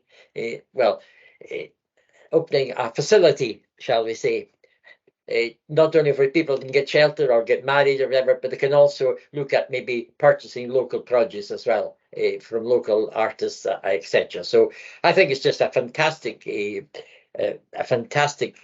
progress we've made here. And Skye needs its assets, but they need their assets to be protected. And I think you're doing a lot. You're going a long way to do that. And I was just a pleasure to talk while some people, more energetic people, went up the hill a little bit. I just stood and spoke to the staff that were there, and it's quite nice to see happy staff. Because sometimes you hear so many people complaining, oh, this is terrible, working for the council and whatever. It was just great, and people coming to ask questions. They were getting their answers straight away. So the customer relationship is again an asset that we really have to nurture. And our countryside rangers are a fantastic asset for the council and for Skye. We've seen their reports coming to business meetings in the past where some of the work that they do it's amazing. And I don't think we actually publicize that enough as well. So we have a jewel here. We need to protect it, and we have to make it even more valuable to the local community. And I would almost totally agree with the chairman's comments. Thank you, Councillor Miller. And apologies for not recognising what happened in the old days. But I suppose it's only in the last 3 or 4 years that your current ambitions, which were very strong, we were able to drive them forward with that enthusiasm and energy that came from 2017 onwards. So I thank you for your previous involvement. Councillor Stewart? No, thank you, Chair, and thank you, Alan, to everyone involved in this project. It is really good, and I'm surprised that Councillor Finlayson didn't mention it. He's obviously always been a fan of using this phrase, but this is indeed good news, as I'm sure John would say. It is a very good news story for all involved, and there's a couple of points I'd like to pick up on. One of which is to do with the price elasticity for the car parking. Obviously we've seen numbers go up, and I think if I can make this inference here, I think we've just heard Alan say we should be putting the price of the car park up. But I'm sure you'll correct me if I'm wrong. A wee bit extra income out of this. But looking at this report, it is really good. And in 10.2, I would just like to pick up on the saving of £16,000 through the waste contract agreement. I think that is really good. And this is the kind of thing that we should be highlighting as well. That's a big saving that's been delivered. So thank you to all involved. I'd like to touch on the EV charging. It's £71,000. There's a couple of points that I'd like to get some clarity on. One of which is the costings of this. I'd like to know, does this factor in depreciation of the units? Obviously, they're not going to last forever and will need replaced. It'd be good to know if it's factored into the costings there. But also with the destination charging, I have to say, while it's a fantastic piece of infrastructure, I'm really happy it's there with the costing structure of it. There's a minimum fee of £1, I believe. But there's no overstay charging, so I'm a bit concerned that people could in essence park in this destination charger for the whole day and only pay us £1 for it. So I'm not sure if that's an oversight or an omission, but I'd like some clarity if there's a reason for that, because I appreciate that the other charger, there's overstay fees apply, and it would just mean as well that more people would get the benefit of using the destination charger, and more people would be able to visit the store centre and use the EV charging. Now, going on to section 20.8 of the report, it talks about the products for Skye, and I think this is really good that we're promoting local businesses, local artisans, but it'd be remiss of me to say there's no mention of Raasay in there, and I think that's a missed opportunity. There's lots of good products from Raasay. I think we should be promoting that as well at the store centre. After all, it looks out, you can see Raasay probably from the new centre once it's been constructed, so I'd like to see that in. And that takes me on quite nice actually to my next point, which is on 20.9. It's to do with the kinds of products that we would be selling, maybe wouldn't be selling. And I see that we mentioned the sale of alcoholic goods. I think while it would require a license, I'd like to know thoughts on that. I think it's a good thing. We can promote lots of local whiskies, Raasay whiskey, Torvig whiskies, Talisker. I think there is a big opportunity there to promote some of this, and while there probably would be an increased cost, I'd be interested to hear thoughts on whether that is something that we'd be exploring rather than just ruling out. And my final sort of thought on the site is I note that it's cashless. I'd just like to ask sort of more clarity on why that's the case. I can remember as a child going abroad, my grandparents would give me a couple of euros to take away, buy myself a sweetie with. And I think perhaps it's probably people in that position, they'd rather take euros or pounds in this case when they're coming to our country, and they'd spend that in the shop, buying a mug or a t-shirt or whatever merchandise we've got on offer. So it's just, I think that might be a little bit of a missed opportunity by going cashless. So I'd like a wee bit more insight into why that decision was made. And the final point, as it's mentioned at the end of the report, is to do with this digital project that's been done in coalition with Skye Connect. I'd like just a wee bit more information on how that's going, how that project's going. Is it up and running yet? Because I appreciate that's something we did actually fund as members. I believe we put a wee bit of money into this, so it's good to see that that's being incorporated, and it'd be good to hear a wee bit more about the progress of that too. But no, very positive work. Thank you. Okay, thank you, Councillor Stewart. And I think it was just assumed that we did mean Raasay because we would be talking about the area, the Skye and Raasay area. And it just shows you how inflation is affecting things. Earlier, Councillor Stewart was getting 50 euros to go abroad, and now he's only getting 2 euros to go abroad. But anyway, that's a sign of the times. Okay, Councillor Monroe. Thanks, Chair. First of all, thank you to Alan and to Matt, Amy and Willie for the report. And to be honest, much has been said, so I don't want to say too much. I think what we've got here, though, is an internationally renowned visitor site, and it's appropriate that we provide facilities and have ambition to match that. So that's clear in the report. And Alan, thank you for speaking to it. Just, I suppose, one or two things we didn't mention was the communication all through this has been excellent. We meet with Amy and Matt almost every month, every area business meeting for an update. So that's key. Communication is key. The governance is key, I would say, but it's streamlined and it's robust. And again, it's driving us forward, which is really a good example of how to govern a project. I've got to thank you all as a board for your emphasis on the Gaelic language and culture. Really important. It's important to Skye. It's important to Skye's offering in terms of sustainable tourism. Has a big part to play in our Gaelic language and culture. Has a big part to play in our tourism offering. Gaelic is, of course, is important beyond Skye too. I think what you're doing here, though, is showing, in a sense, how Gaelic actually enhances Highland Council's standing and reputation within Scotland, and that is important. It shouldn't be forgotten. I suppose that the generational difference is clear here, because when I went to Europe as a youth, it was francs I took with me, not euros. So it's a different world.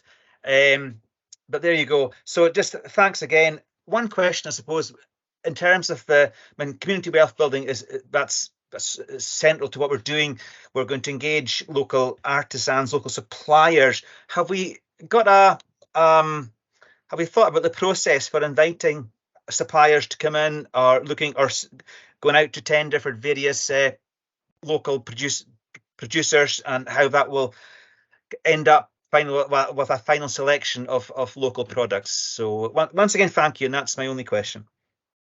Okay, and I was pounds, shillings and pence, and Councillor Miller was farthings. So, times have changed and the currency has also changed. I never had a penny farthing. Okay, officers, there's a number of questions and observations there. Alan, you can maybe guide whether it's yourself, Amy or Matt, or who takes up the different points.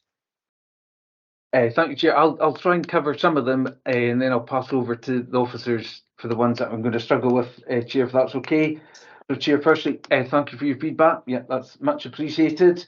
Councillor Miller, in terms of, I think, the site management plan, I think the close working with Nature Scott is really, really important, and the work that Amy's done in particular there has ensured that they are reassured that we are taking real cognizance and giving that real priority. I think somebody said this is the jewel for Skye. Absolutely. So let's keep it that way. Absolutely no reason why we can't achieve that.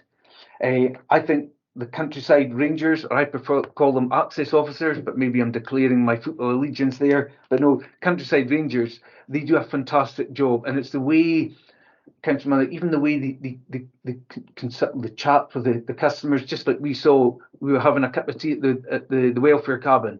It makes a lot. That sometimes it's the small stuff that makes a big difference. And I was really impressed with them there. Councillor Stewart, in terms of price elasticity, actually, no, I wasn't suggesting a price increase, to be honest, although ultimately that will be a decision for your good sales members in the area committee whether or not you wish to do that. What I would say, a couple of things though, is costs are continually increasing, including our overheads to manage the site.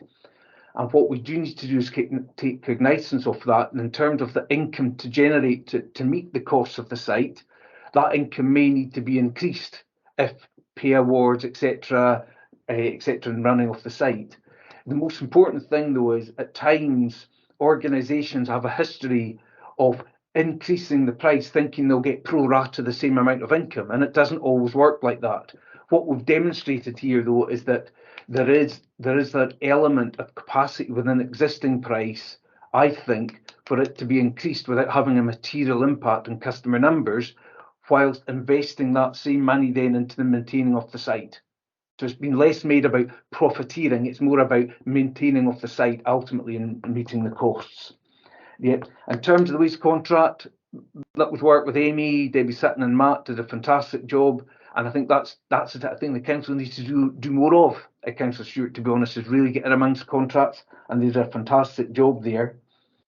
In terms of the costings of the EV charging, all the running and maintenance costs have been calculated through the climate change and energy team, who are our resident experts in such a thing, and all these have been accounted for in the cost projections.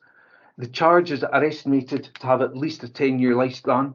So then beyond that, then we'll need to reconsider how we invest. And I suppose it'll be interesting to see just what the car market, the number of electric cars are in society compared to what they are just now. In terms of the overstay charge, if Amy keeps a note, I might ask Amy to explain, why there's an overstay charge for DC but not AC. That might be down to the duration, but Amy, if I'll let you in just at the end, Amy, if you can cover that one. In terms of the licences, Councillor Stewart, yeah, I mean, what we're not saying in that paragraph is we wouldn't do it. What we'd be saying is if we want to go down that route, there are clear licence obligations for us. And perhaps local distilleries may have an interest in when the store centre is up and running to work with us. And again, that's just another future development that may come in at very much a local level. In terms of cashless, Councillor Stewart, I've been working in revenues now in the council for more years, and I can imagine about 20, 25 years. And the world is most certainly cashless as a norm generally. I think also, though, from a business point of view, the security concerns are much lesser when you do not have physical cash on site, and therefore how is it banked and protection of staff, as well as the overheads. Without getting too technical, from an accounting perspective, if you've got one method of payment and that's cashless, there's a lot less work going in the accounting side and the work, and again, that keeps your overheads down as a business. The last point you had was about digital and Skye Connect, and again, I don't know if Matt, Willie or Amy might be able to help you out in that one. But just before I hand over to them, the Councillor Munro, yeah, thank you for your feedback and communication, governance, and Gaelic. It's just one of the many things that's making this project such an enjoyable project to be part of, I have to say. In terms of community wealth building, you asked about the evaluation process. Yep, evaluation process will be applied for selecting local suppliers with key considerations including sustainability, provenance and costs. And again, Councillor Munro, I think it'll be interesting to see how this develops from April, 24. I mean, April 24 is the start. It's by no means a finish, and I look forward to it developing over the coming years, working closely with local businesses. So, Chair, I think I've covered all the questions with the exception of the overstay, the DC and AC for electrical recharging, and digital Skye Connect. So maybe, Chair, Amy, would you be able to cover the overstay one? Are you able to cover that at all? Yeah, no problem. Thank you, Alan. Councillor Stewart, it's just the overstay charge is set by the climate change and energy team, and that's kind of in line with what the charges are elsewhere in Skye and in Highland. It's definitely something we could look at if you'd like to. Okay, Chair, and the only one, Councillor Stewart asked a question about the digital and Skye Connect, and I'm not quite sure if Alistair, Willie, or Amy, Matt, or anything are able to cover that one at all. Yep, I can. Is that in reference to the screen that's going in, Councillor Stewart? Yeah, it's just for the destination management stuff, like the car parking sort of availability thing. Yeah. Yeah. So that's been managed by Skye Connect. The last I spoke to them, there were unfortunately some supply chain issues with the screen. I think it's maybe stuck in Slovakia or somewhere like that. The poll is in, which tracks the traffic, so we're taking steps forward. I do have a meeting this week with Skye Iconic Sites project, so I should have an update after that. Okay, Matt, I'm conscious you haven't had a chance to have some input, so over to you. No, thanks. To be fair, Alan and Amy have just covered everything that I would have said in terms of any responses to questions. So there's not a great deal more I can add, other than to just thank everyone for tremendous support, both from an officer point of view, but particularly members, because I know it's sometimes can be tricky with these sorts of projects because we're trying to satisfy so many different people. But I think it's been incredibly well managed throughout by all the groups involved. So thank you. Okay, and I think that'll be my parting shot. I mean, the success of the project has been, although Drew will have a final word, the success of the project has absolutely been down to the fact that it's been managed in many ways at a local level in communication with officers who don't necessarily need to be local, but they visit regularly. We've taken ownership of and we've taken responsibility for a lot of the developments that have come forward. We've shown that we're not risk averse because we knew the potential of this site. And I think there's a lesson there to be learned, that if you're going to do something in a local rural area, you need to have the people in that local rural area heavily involved, and you need to have a strong team of officers to support. But Drew will have the final word. No, Chairman, you've had the final word. I would just like to, with your permission, to digress slightly, because it's not very often we have such a high-ranking council officer in attendance at our meetings, and I just wondered if, with your permission, I could perhaps ask him a question. Absolutely. Good, thank you. I just wonder, you mentioned, Amy, don't be laughing now, please. This is a very serious point here. I'm not talking about the colours between your shirt and your whatever it is around your neck, but you mentioned the EV charging, how important it is at the store. Can I just ask you about the EV charging in Portree, which I took you to see the other day, the newly installed EV charging? And what has jogged my memory, I actually got an email from a constituent 5 minutes ago. The new charging and the old charger unit in Bayfield is still not working. Now, it's been installed now for a few weeks, and I believe my constituent actually spoke to the people when they were installing it that day, and they said that it would be done almost immediately once they were completed. So it hasn't actually, nothing is working down at the Bayfield car park. Again, that's this. I mean, the existing charger that was there, been out of action for over a year, and the new ones have been installed now probably 2 to 3 weeks, and they haven't been switched on. So I just seen you here. I could take advantage of your seniority and your influence and your knowledge. And as an electric vehicle driver yourself, I'm sure you appreciate the problem facing the Skye residents. Thank you very much, Chairman, for allowing me a chance to divert to something else. Okay, I'm sure that point was made in the hope that we didn't have a similar situation at the start. Alan, I'm sure that's something that you will be able to progress, but did you want to give Councillor Miller a very quick response to it? I'll do the usual. I'll speak to the relevant team who can progress that for you, Councillor Miller. But on an equally or more serious note, this is the thing when I was speaking to Amy last week in terms of service standards. You know, when the EV charging points are not working, if we're wishing the suppliers to make sure they're sharpening their pencils to make sure that they are held to that. I think the challenge will be as the number of EV vehicles grow and the charging points grow, that just puts pressure on the network, but also pressure on the maintenance as well. So it's a growing market, this folks, ultimately, not just for Skye, but for Scotland and the UK, to be honest.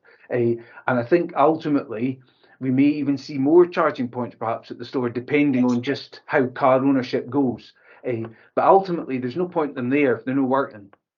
So absolutely right. So we're taking cognizance of that and trying to make sure we put in the most robust agreements for the maintenance of the sites at the store. And rest assured, I'll catch a word with the climate and energy team to see what they can do for the Progress 3 one. But members, again, appreciate the time to speak to you today and appreciate your ongoing support and efforts. Okay, thank you. I knew my faith in you was justified. Okay, can I thank you, Alan? Can I thank you, Matt? Can I thank you, Amy, for coming to committee, but also for your ongoing support for this project, which will continue. And we'll no doubt see you very soon. Thanks all. Thank you. Thank you. Bye. Bye. Okay. Right, members, I'm conscious of the time. Do you want to take a 5-minute break, Alan? You give Alan a chance to sort himself out. So we'll take 5 minutes and we'll be back. Can we be back for past? Okay, members, we're moving on to agenda item number 8, bereavement services and project update. And I'm delighted to welcome Alan Yates to our committee. We know that there are some cemeteries on the island that are getting pretty full up, shall we say, but there are plans to develop other cemeteries. So, Alan, I'll hand over straight to you. Thanks, Chair, and good afternoon, members. Yeah, this report provides an update on the work we're doing over in Skye and Raasay on all the new burial grounds. If I can take you through the report just briefly. Paragraph 4, we just give the general background of the position in Highland with 245 burial grounds. And then in Appendix 1, we've listed the 31 burial grounds that are in the Skye and Raasay area. And on there, we've given information on the number of layers that are still available on the open sites and an average figure of the layers that we sell per year to give an indication of how many more years remaining capacity. Moving on to the specific projects. As we've pointed out in the report, paragraph 5.3, we do have challenges, not alone in Skye, but in other areas of Highland, where it is in some areas very difficult to get suitable land. Either land availability or purchase prices are difficult, or in some areas the geology is against us, too much peat, too much rock. However, we are looking to progress burial grounds where we can, and looking at the projects in Skye, we've summarised these in Appendix 2 of the 3 projects that we're taking forward at the moment. I'm pleased to say these have all got green RAG status, and we've had really good work by the bereavement services team, the local amenities team, and then the other teams within the council that assist with this work, project design, estates and legal, along with the input from the local members to take these forward. Just specifically on these, Strath is progressing well. We've just completed a recent contract which has extended more capacity on the existing site, making use of part of the car park area. and that should give at least another 7 years additional capacity. In the meantime, we're also progressing with the new extension, and I'm pleased to say that's at the very, very final stages of legal completion, and we should have that confirmed in December. Portree, again, progressing well. We've got planning permission now in place for the next phase, which will provide around 600 layers. We are just again, similar to Broadford, at the final stages of the design and specification work, but we have undertaken a small project just to increase some of the capacity on the existing site. Again, just to give a wee bit more time between the current work and how the new extension will come forward. And Appendix 3 gives photos of the work at Strath and Portree that have recently completed. Dunvegan land is acquired, and we're just at that final stage of design work with the aim to get the planning application in by the end of the year. And again, we did a small amount of work on the existing site just to increase the capacity there. So those are the three really significant projects. That's 5.6 outlines. We've also been doing some other works just to look at current burial grounds and try and increase capacity. And that includes Portnalong, Caleb Bialik, and some work we're doing at Skye. And they're all progressing at the moment. Looking to the future, we have got the funding that's been agreed at the recent capital budget. So we are starting to look for any other sites coming up to that 28-29 period. And that will include the potential works at Skye and further works potentially at Caleb Bialik and towards 28-29. Happy to take any questions, Chair, on the report and the recommendations that are in paragraph 2. Okay, thank you very much, Alan. Councillor Miller.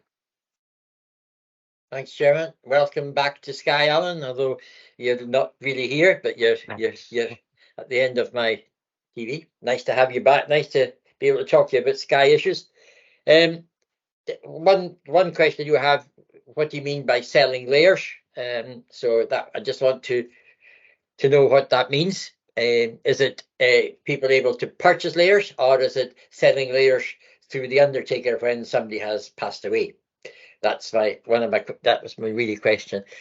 I am in a good mood today, so I'm just going to say that I am disappointed that in the time it's taken for Portree to progress.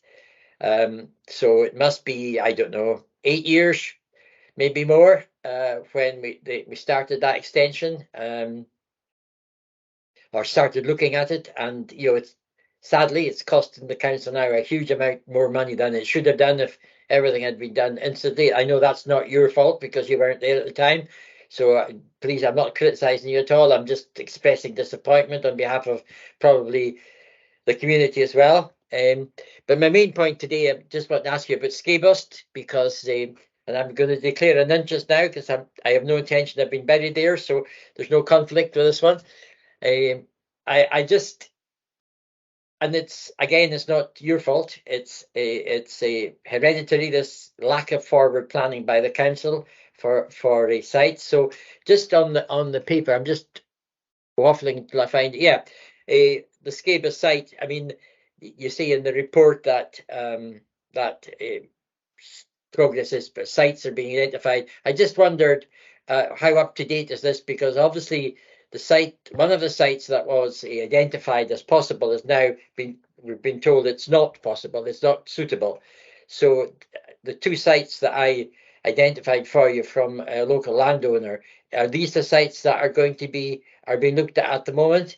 Because I think it's quite important. Skye is closed, and just luckily, somehow somebody got buried there just last week, who fortunately, for some reason, the family had an extra layer that hadn't been used, and he was able to be buried there. A person who was born, brought up, lived all his life, sadly cut too short, but lived all his life in the Skye area, and fortunately for some reason there was a spare layer that the family had purchased many years, or arranged many years before. So there are people, because they can't now get buried in their own locality, they're having to choose to be either Portree or even far away as Edinburgh, for goodness sake. So I just wondered, can we get an update, maybe not necessarily today, but as soon as possible, about what the arrangements are for the Scabiest cemetery, because it's down there in 5.6, as I found it now, Scabiest Bor, but that land available for sites is no longer available. So I think I give you an idea of another 2 possible sites in the Scabiest area. And I just wonder, can they be investigated now, given that you've got some money in the budget? Thank you. Okay, thank you. We'll go to Councillor Stewart. Thank you, Chair, and thank you, Alan, for the report. I'd just like to pick up on the Portree Cemetery. Actually, obviously there's the work in the pipeline for this, which is much needed, and probably, as Councillor Miller said, long overdue. I'm just a bit concerned with one of the comments in the report, is it takes, I believe, 6 months for the layers to settle prior to being available for burials. And I also know that there's, I think it was between sort of 15 and 16 months capacity left in the existing cemetery. I'm wondering, can you give any sort of reassurances as to the timeline for that, we're not going to see a point of even a couple of months where there's not going to be capacity in Portree? Because I think just looking at those 2 timelines, we're probably cutting it a bit close to the wire, and I'd just like your reassurance that everything's in order. Thank you. Okay, do you want to answer these 2 questions, Alan, before I go to Councillor Monroe? Yes, no problem, Chair. Thank you. I'll just Councillor Stewart's question there on Portree itself, and picking up on Drew's points about the Councillor Miller's points on how long it's taken for the projects to progress. Yeah, we would ideally be looking at this much in advance instead of coming down to the last couple of years' capacity. We are really wanting to try and get ahead in the capital programme as much as possible, so that we've identified the land, looked at all the formal processes in terms of planning permission, and have got time there to do the full site works. For future projects, we really want to get ahead of ourselves on these. The dates in Appendix 2, in terms of the full capacity, these haven't been amended yet to include the works that we've done on site recently, so the dates will increase. So Portree, where it's talking about full capacity at the end of 2024, that's likely to move into 2026, which does give us a bit more time to actually get the works completed and moving forward. The settlement is an indication of the time, usually when the works are finished, to allow things like the grass seeding to take, and for that side of it to establish before we start taking any new burials. We have in other burial grounds where there's been issues of needing capacity. You can break that time down, making it shorter. In some cases, even doing small sections with turfing, so that there is an area available and ready for burials as quickly as possible. So these are options that we can look at if required. As I'm saying, I think with Portree, I'm pleased. Yeah, I'd like to be further ahead, but I know that we're at the final stages of just an issue to be resolved before the works can actually progress. So I'd like to think that we will be looking at being on site into the new year on that one and moving forward. On Councillor Miller's points, Skye, yeah, some of the sites we were looking at potentially in Borv weren't suitable, so we have looked at another couple of sites as suggested. They've been discussed with the local team and the project design unit, and one of those sites is looking, on paper, it looks as like a good option to take further forward. So I'll maybe speak with you separately, Councillor Miller, on that and just how we can take that forward on that one. And the question on the selling layers, yeah, ideally we want to be in the position where people can do advanced purchase of layers in the burial ground that they wish to be buried in. But when we find we're getting into limited capacity, we'll put a pause on any advanced sales, just so that we've got that capacity and we're making as much use of it for anyone when an actual burial is needed.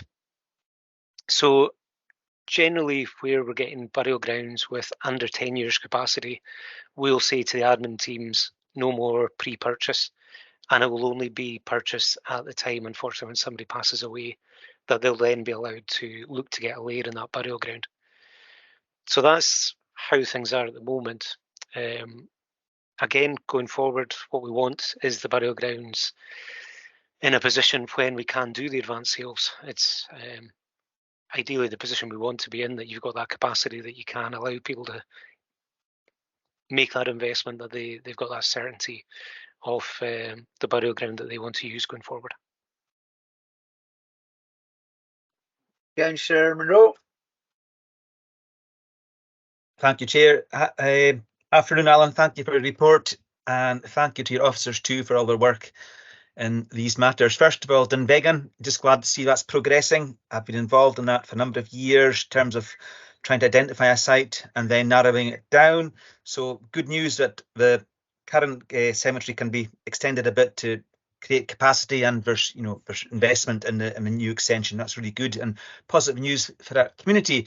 The other cemetery, Alan, which is in my own neck of the woods here in the northeast, Skye, staff and Keely Valley, and that's again, there's some positive news there. A contract has been awarded. It's down to 0.2 proportion of a year of capacity, so that's obviously it's coming to almost full. Just I suppose looking for some sort of assurance that the contract will be awarded and won't be any delay, so we'll see that completed before too long, Alan. That's Chair. Okay, thank you. And one question, Alan. I'm looking at Appendix 2, looking at getting at Strath and Broadford. So I'm looking at the dates go live date 23/1/24. Can you confirm, is that the live date for getting everything across the line in terms of procurement and planning, or is it the live date for it actually being available for use? Right. Thanks, Chair. Yeah, as I've highlighted in the top and the column headings, that original date of the capacity of 2024 was prior to the works that we've just completed. So with the works completed, that should add on a good 7 years capacity onto Strath. So instead of 2024, we're looking around the 2030, 2031 for the next phase. But we are pushing on with the land acquisition, and I'm not envisaging any problems with that in terms of getting it concluded by the end of the year. And that will then mean we've got the next design phase in place, and we can decide when we want to start progressing that to give additional layers for the longer term there. Yep. And was there a question from Callum, or was it you making observations, Callum? I lost track there.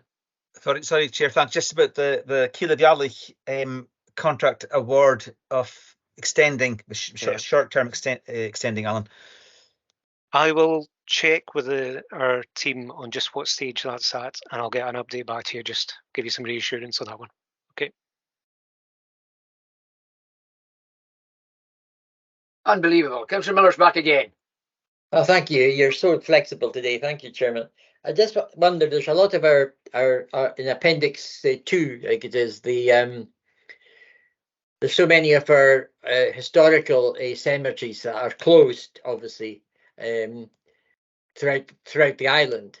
And sadly, when you go and to visit them, or for whatever reason, there's a lot of Skye's history is included in these cemeteries, but yet they're very sadly neglected. I mean, the only one that probably isn't is the one at Kilmuir, where Flora MacDonald is buried.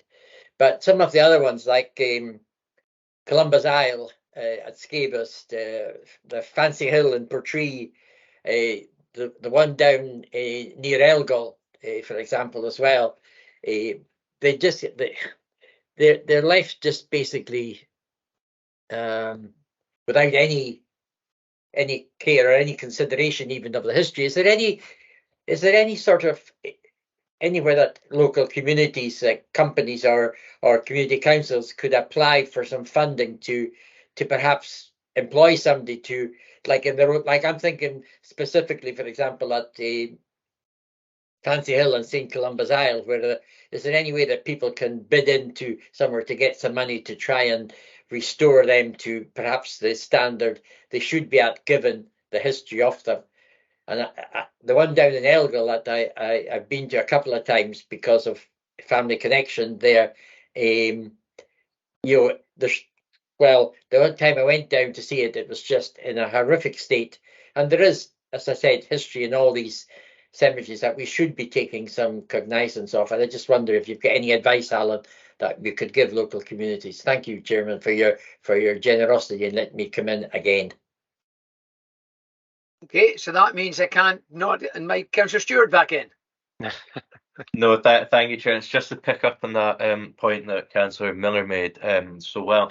And I think, Alan, it's perhaps something that we should be looking at more as a council is the value of ancestral tourism, especially to places like the Highlands and Skye, especially. You know, we've got people coming from America, we've got people coming from all far-flung corners because, you know, they want to have that connection to Skye where their ancestors are from. And perhaps this is something that can perhaps be taken up after this meeting or outside of this meeting, is looking at what resources are available through tourism infrastructure funds to sort of improve and increase the quality of the cemeteries that we've got, because I do think it's an undervalued area of tourism that's often overlooked, and, you know, any sort of support through that side of funding to your service would, I think, make a bit of a difference. I think that's something that Councillor Miller sort of alluded to there, but it'd be maybe good to pick up on. Okay, Callum, back into you. Yeah, thanks, Chair. I'm sorry for taking advantage of your flexibility today, but I do appreciate it.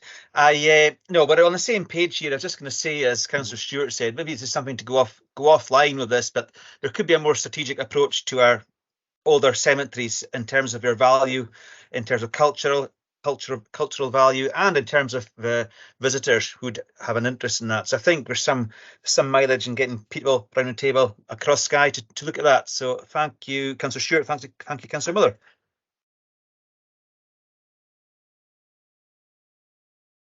Okay, back to you, Alan. Any comments?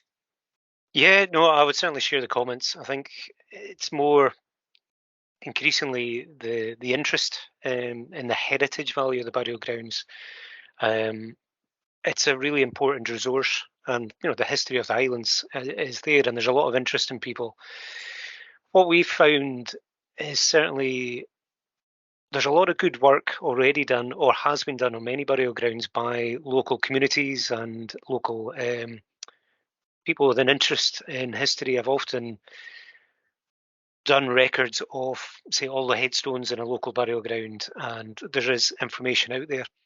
I personally, I do think there is something there longer term about having something that makes a link between all these various records that are available, and making things more accessible for tourists who are showing an interest in coming through. In terms of the day-to-day upkeep, yes, we have got challenges over 245 burial grounds. The closed burial grounds, they will still be getting some attention from our community services in terms of grass cutting, but it is a fairly limited service in terms of just keeping the sort of essential maintenance there. Where we do find in some areas there are some really good examples where local groups have shown an interest, almost a friends of the local burial ground, and they've been able to access funding from other sources, which has been able to then help with restoring headstones, the general maintenance, and doing really good information on the actual burial ground itself for anyone that takes an interest. One that comes to mind is the sort of Kirk Michael project over on the Black Isle. Again, I can share a link with members on that, just to give you an example of a really active community group and what they've done for a particular cemetery. Now, I know that won't suit all burial grounds, but there is something there in terms of access to external funding for local groups that could certainly help. I think in terms of my service, if there is any guidance that we can find in those areas, it would be something I'd like to put up on the council's website. At the moment, within my own team, we've got a number of staff vacancies, challenges at the moment, but it is certainly something I would like to develop more longer term, because I think it is a really, when our teams and the local community teams are on site, it is surprising the amount of tourists that they actually see coming on, and when they have a chat with them, they then say, oh yeah, this is my ancestors so many generations back were from this area. And they're trying to find information about the headstones and who was there. And I think if we can do and improve that, again, there's that link with the tourism and the economic benefits to the area. I think it is something that should be looked at. Thanks, Chair. Okay, thank you very much, Alan. And it might be something maybe speaking to Alan Gunn, because we did have him along earlier today talking about an innovative project in Skye, so we could maybe have another innovative project emulating from this ward. Okay, I'm not seeing any other hands, so can I thank you once again, Alan, for your update. No doubt we'll have you back again in the future, and hopefully we'll be seeing all of these planned projects moving forward. So thanks for your time and thanks for your ongoing support. Thanks, Chair. Good afternoon, members. Bye now. Cheers. Okay, members, moving on to item 9, the Islands Winter Boost Fund. And I'm delighted to welcome Alistair Bruce to committee today. I did see Alistair on social media at the weekend in Dingwall, and he was smiling, and I'm sure that he's still smiling. Alistair's going to give us some good news, just as he got good news in Dingwall on Saturday. So over to you, Alistair. Thank you, Chair, and good afternoon, members. The paper before you today is in relation to Scottish Government funding provided to Highland Council, specifically to help alleviate the cost crisis in island communities. There was a similar report this time last year, and those eligible will receive a payment of £127 per household. Now, we're able to identify those eligible from our council tax records and make payments via BACS, thus removing the need for any customers or individuals to apply. The payment was well received last year, and this report seeks member approval to use the funding in accordance with the criteria set out at section 4. So I'm happy to take any questions, of course. Okay, Councillor Stewart. Thank you, Alistair. I've just got a couple of points I would like to pick up on from this report. So it's titled the Islands Winter Boost Fund. Is it my understanding correct that this is from the government's Island Cost Crisis Emergency Fund? Because it'd just be good to have that sort of clarity where the funding's coming from. But I do think this is very welcome funding for our communities, because as we're aware, the sort of most up-to-date research shows that the cost of living in island communities can be as much as 65% more. So I think anything that can go some way to alleviate this would be really helpful. With regards to the actual funding, in section 4.2 of the report, it states that there's £127 per household, and that's what you mentioned there in the presentation. But in 4.3, it says that there could be up to 754 residents in Skye and Raasay who are eligible for this. So just like, I suppose, a bit of clarity on, is this per household or is this per resident? Because I appreciate there can be multiple names on a council tax bill. So, just in the interest of fairness, I'd like to know if some households could possibly receive £254, whereas others would only receive 127. And if I may pick up as well, because this is a broadly similar scheme, as you said, to the one that was rolled out last year. I note that the costs last year were only £6,000 for administering the scheme, whereas this year it's £8,000. So that's about a 33% increase in the administration costs.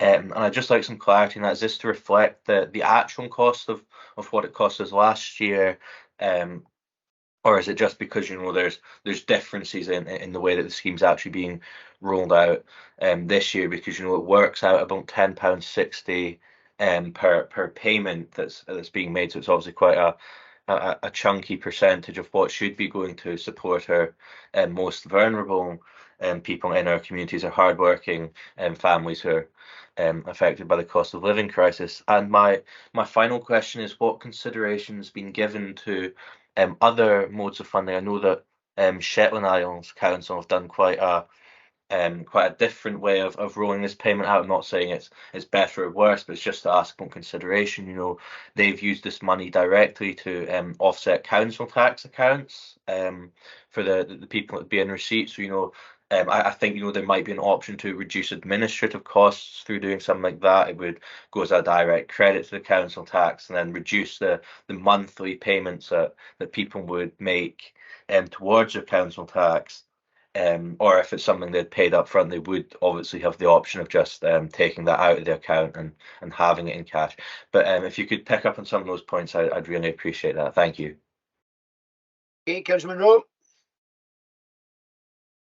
Thank you, Chair. Thank you, Alistair, for speaking to this report. And of course, I welcome this. I think, as Councillor Stewart says, I mean, we've got real issues of fuel poverty and if extra expenses as we live on an island. I've been involved with the Healthy Homes for Skye and Lochhalse project, and there's certainly real evidence there of the poor construction and the age of many of our buildings. So I welcome this, Alistair. So thank you very much.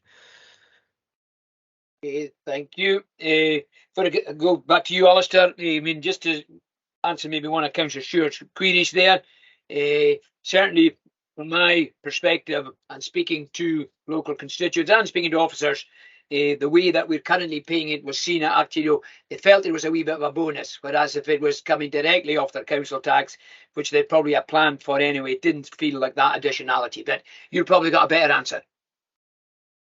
Thank you. Yes, and just to pick up on Councillor Stewart's point, just on that very point that you made, Councillor Finlayson, yes, it gives the customer the option as to how they spend the money. These days there'll be lots of pressing reasons, and we could, of course, have put the payments to the council tax account, but this way it gives the individual the option of how they use the money.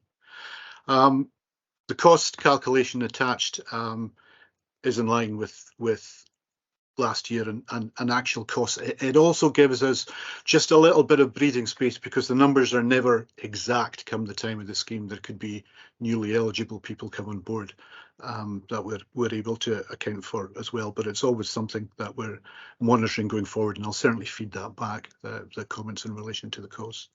The payment is £127 per household, so it wouldn't be a case that a household could receive more than one payment. It's just £127 per household.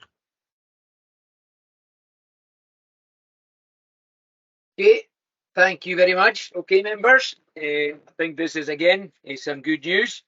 And we're asked to agree that this funding be used to automatically make non-recurring cost crisis payments of £127 per eligible household by 28 February 2024, where the council holds current bank T-bills, in accordance with the eligibility criteria set out in section 4 of this report. Are we happy to agree, members? Agreed. Okay, thank you, Alistair. Good to see you, and no doubt we'll catch up in the very near future. Thank you, members.